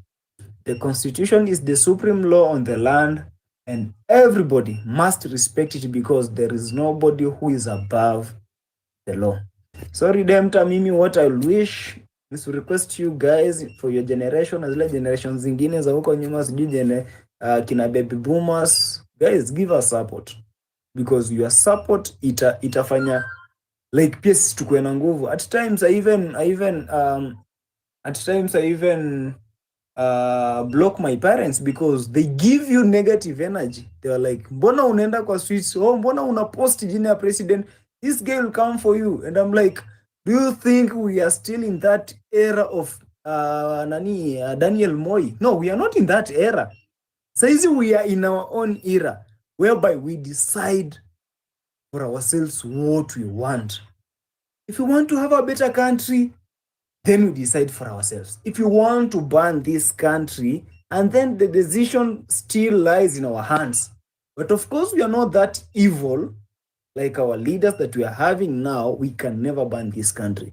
The only thing we are doing good for this country, and we want to liberate this country from the tyrant regime, whereby those guys, they only value about themselves. They don't value about us young people. They don't value about their even age mates or age sets.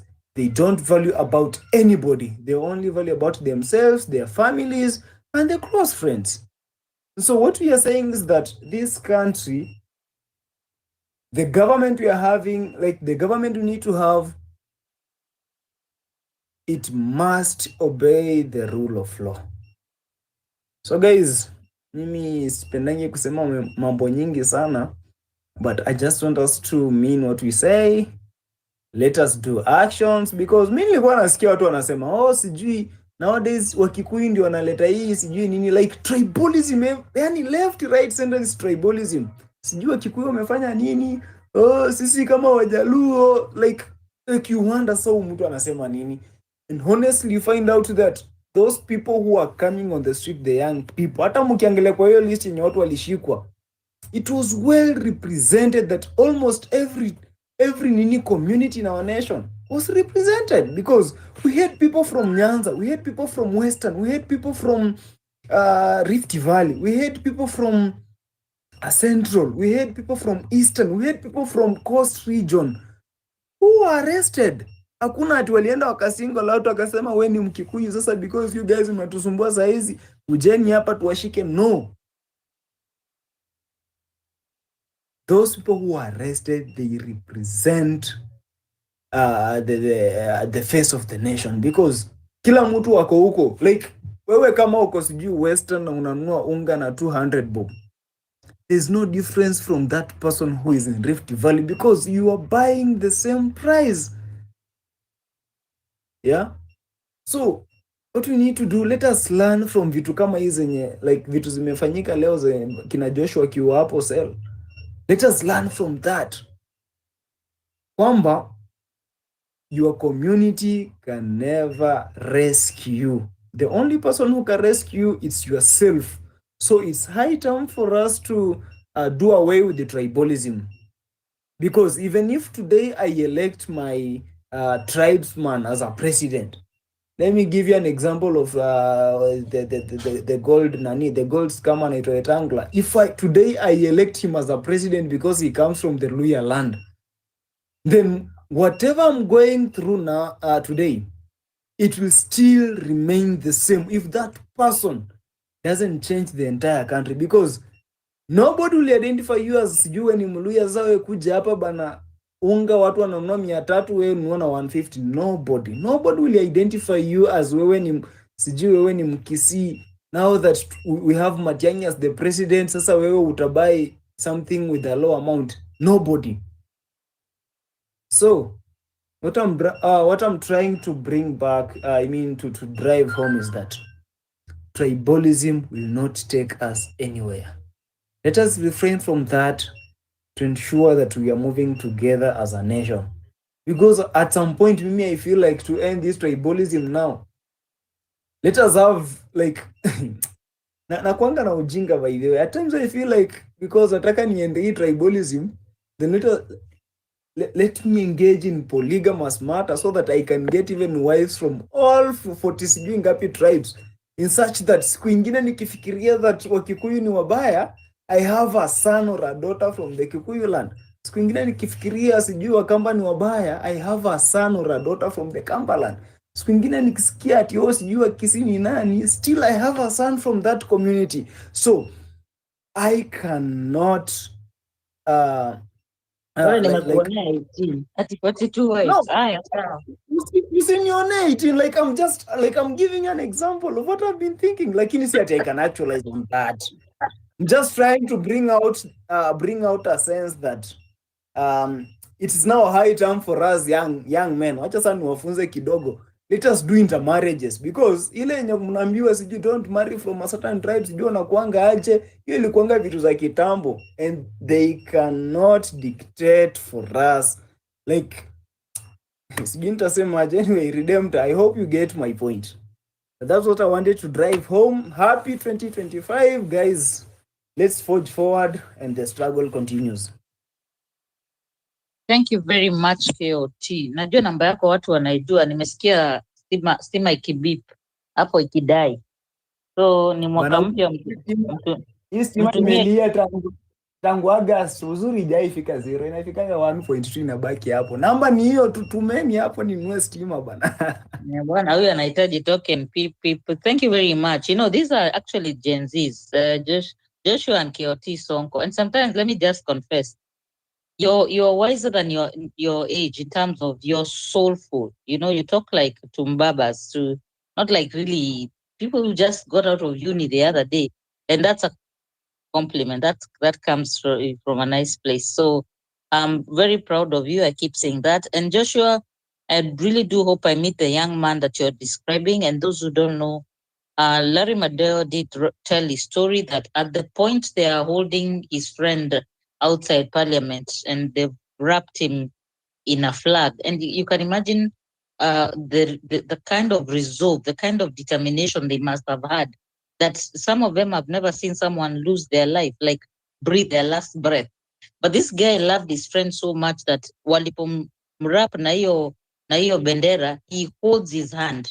If you go and look at that picture, the light-skinned guy wearing oranges holds the hand of his friend who's gone. So there's a way that I don't really want to use that word. I don't want you're making these younger people more determined. I think Professor Kibwana has made it very, very clear. And for someone of his wisdom, he said, you're raising a generation that will never forgive you because they will look like how you mistreated them, how you brutalized them for just being young. And so you just have to, like when you describe a 21-year-old who was in cells because he broke a glass, someone's life is at stake because of a glass that is worth 160 shillings. So for me, I usually advocate for young people because they are criminalized for just being young in this country. The way they say they criminalize black people in America, I'm not from there, so I'm just saying an example, is the same way young people in Kenya are. And it's because I will just say these old men are jealous of your youth. They wish they had your courage. They wish they wish they were you, basically. And so that's why when they say na mtafanya nini tukisema tukae miaka saba, because obviously you're going to outlive them. You can outrun them. You can outthink them. So Outlaw, you are in and you came back. Sorry, we were having problems as usual some of these spaces. Take the mic, KD. You wanted to play for us something? Then we can have Joshua speak. Outlaw.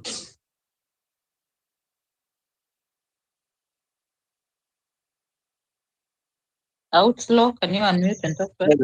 Okay. Hello, can you hear me? Yeah, endelea. So manze, mimi nataka tukusema vitu simple. Unity nitatuokoa, unity. Influencers, politicians, all of these motherfuckers, they are working together. but tukiungana tutawaweza. The political class, all of them, they are working together. So it is us tuungane kama citizens. Until then, nothing is going to change. That's it. Asante sana. We really do have no option but kuungana if we are of like mind. Watu watapatana who of like mind. KD, hii jina ya do not be afraid sijaijua kuitamka. Nilisikia Fara akitamka latak. Hebu tuambie. La mwisho, Mheshimiwa Rais, nataka niwaambie kuna watu saa hii sisi tukiwa hapa, wao wako kwa mtandao. Ewe, mnisikii? Kuna watu tukiwa hapa, wao wako kwa mtandao. Mheshimiwa Rais, mimi ni waziri wako. Mheshimiwa Rais, nakwambia nchi haiwezi kujengwa na mtandao. Nchi haiwezi kujengwa na watu ambao kazi yao ni Twitter, Facebook, TikTok, Instagram. Na mimi nawaambia leo, nawapatia notice, wasione wao peke yao wana mdomo. Hata sisi tuna mdomo. Wakituletea noma, tutawaletea noma mbaya sana, my friend. Tumeona hiyo. Wakituletea mbaya, tutawaletea nini? Mbaya sana. Wakileta mbaya, wakileta noma. So if that is not incitement, how would you call that? And then this happens a week before abduction start. But my point is this. Kutumiwa. Akiuliza wakileta mbaya, nisi tunajibu mbaya. Wakibonga ni sisi piga makofi. Wakikuja rally ni sisi huenda. Wakitoa do ni sisi uchukua hiyo do. So who's crying now? I mean, who's a fool and who's smart? But when someone tells you an eye for an eye, and I'm just hearing the way Joshua has spoken, Ras, there's this guy, Carnage, KOT, someone is trying to mkifanya pia sitafanya. Our maboy wako wapi? Because Joho should be held accountable because of those words.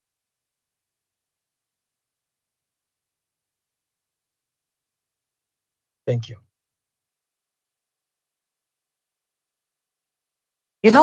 Something I know beyond a shadow of doubt, that there are people who will end up in the international court. Today I was asking wazee wa kaya, kwani hatuna tambiko bado zinafanya kazi? Kwa sababu simtuitie wao vijana wetu, so as surely as the sun rises and sets, there are some injustices that you do not get away with. One, you actually verbalize it, that I will do harm. Then the harm happens to the people. It's captured on camera. Then you start giving us stories. Oh, we are not the ones. Yes, we are the ones, but teach your children manners. When someone came to my timeline hapa kuniambia nawaambia vitu hazina maana, it was because I was saying that they're the ones who taught our young people how to be disrespectful to leaders, because they were talking to each other that way. Kuna mtoto babake alikuwa anakunywa alafu akibrush meno anafanya gagging sound because of your hangover, and I don't know what was happening.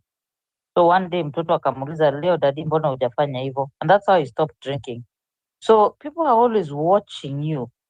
They're not, they hear what you say, they even hear the tone of your voice. So KD, I just want to celebrate you, that you've been very consistent about value of life. You've been very interested in what we call the human aspect of this struggle, that some of us seem to move on very fast. I know I have no business telling people what to retreat. But if we really are committed that the most urgent thing is for the abductions to stop and for our young people to be produced. We did this with Bob Njagi. I mean, mimi nimejoin Twitter the other day, hata sijui law guidelines za kutumia. But if there's one thing nimejua ni I am checking and postianga a lot of missing persons, but sometimes it's very hard before you get verification. And the best verification is usually when a family member comes and talks. So I can imagine there are a lot of young people that are lost in languishing in cells. The other example I like to give, and that's what I'm saying, naambia wazee wakaya simuite hao watoto wetu. One of the stories nilisikia, and I've said this story before, I feel like kuna mtu atashikwa, do not touch my anointed ones. And today in Tevo's space, I said that there are children who got stolen in 2020. They were trafficked. The mother of one of those girls, they were teenagers. They were missing for 3 years. The mother of that girl was so desperate, hakuna mahali ya kuenda. Hata akaenda kwa kanisa ingine ya mzee mwingine alikuwa na watu wengi sana Menengai. Alikuwa analia akininaretia the lengths she went to in search of her daughter. And she went to places until now she said, okay, let me go to the African tradition way. And the person alienda akamwambia, I can assure you your daughter is alive. And she said, even before they knew that where people were trafficked to, akamwambia mtoto wako amekataliwa kama sadaka. So I pray because of the tears of that man today, that whatever it is will be stopped. So it has been done. You can call somebody. You can speak live into a situation. The same way vile KD umetuchezea hiyo audio ya watu hawatoki kwa mtandao. Sasa tutatokaje kwa mtandao kama Mungu alitutuma duniani? Sisi specifically, we duty yako kama leader, it was to be a leader, to do tenderpreneur, to do all the other things you do, to do all those diabolical things you do, sex cults kama za P. Diddy. That is what you're doing here. Hukutumwa na Mungu, ulijituma, and you'll do anything to stay in power, include threaten people who elected you. So why can't you also be on mtandao 24/7? Why? So some of us who have decided we were created to be a voice. And I tell people all the time, and Ronyo, sijui kama amedrop, Ronyo likes to say the mic is the most powerful thing. We got into this trouble because of a mic. Kusimama juu ya magari. And the last thing I'll say, KD, why I always say I allowed to talk them, is the reason why these people clap and why these people need endorsement.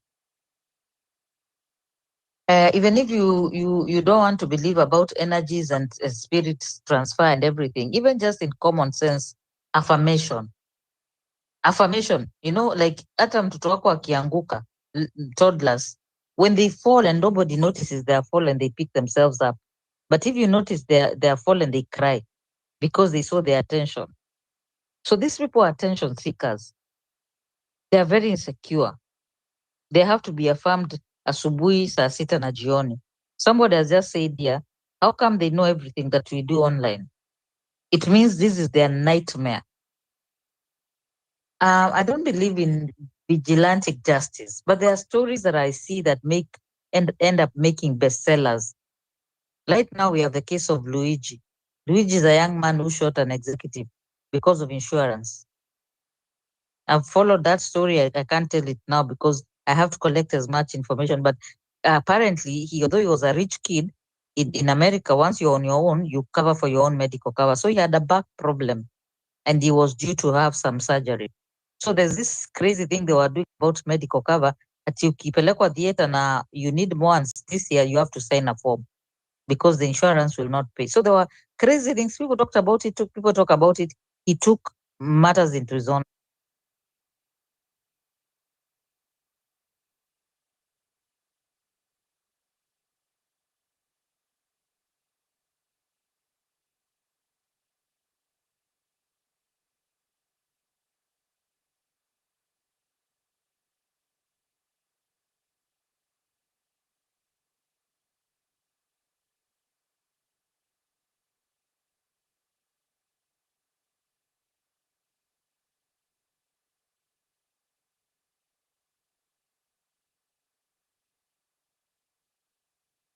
Karen was missing, had been taken by the cartel.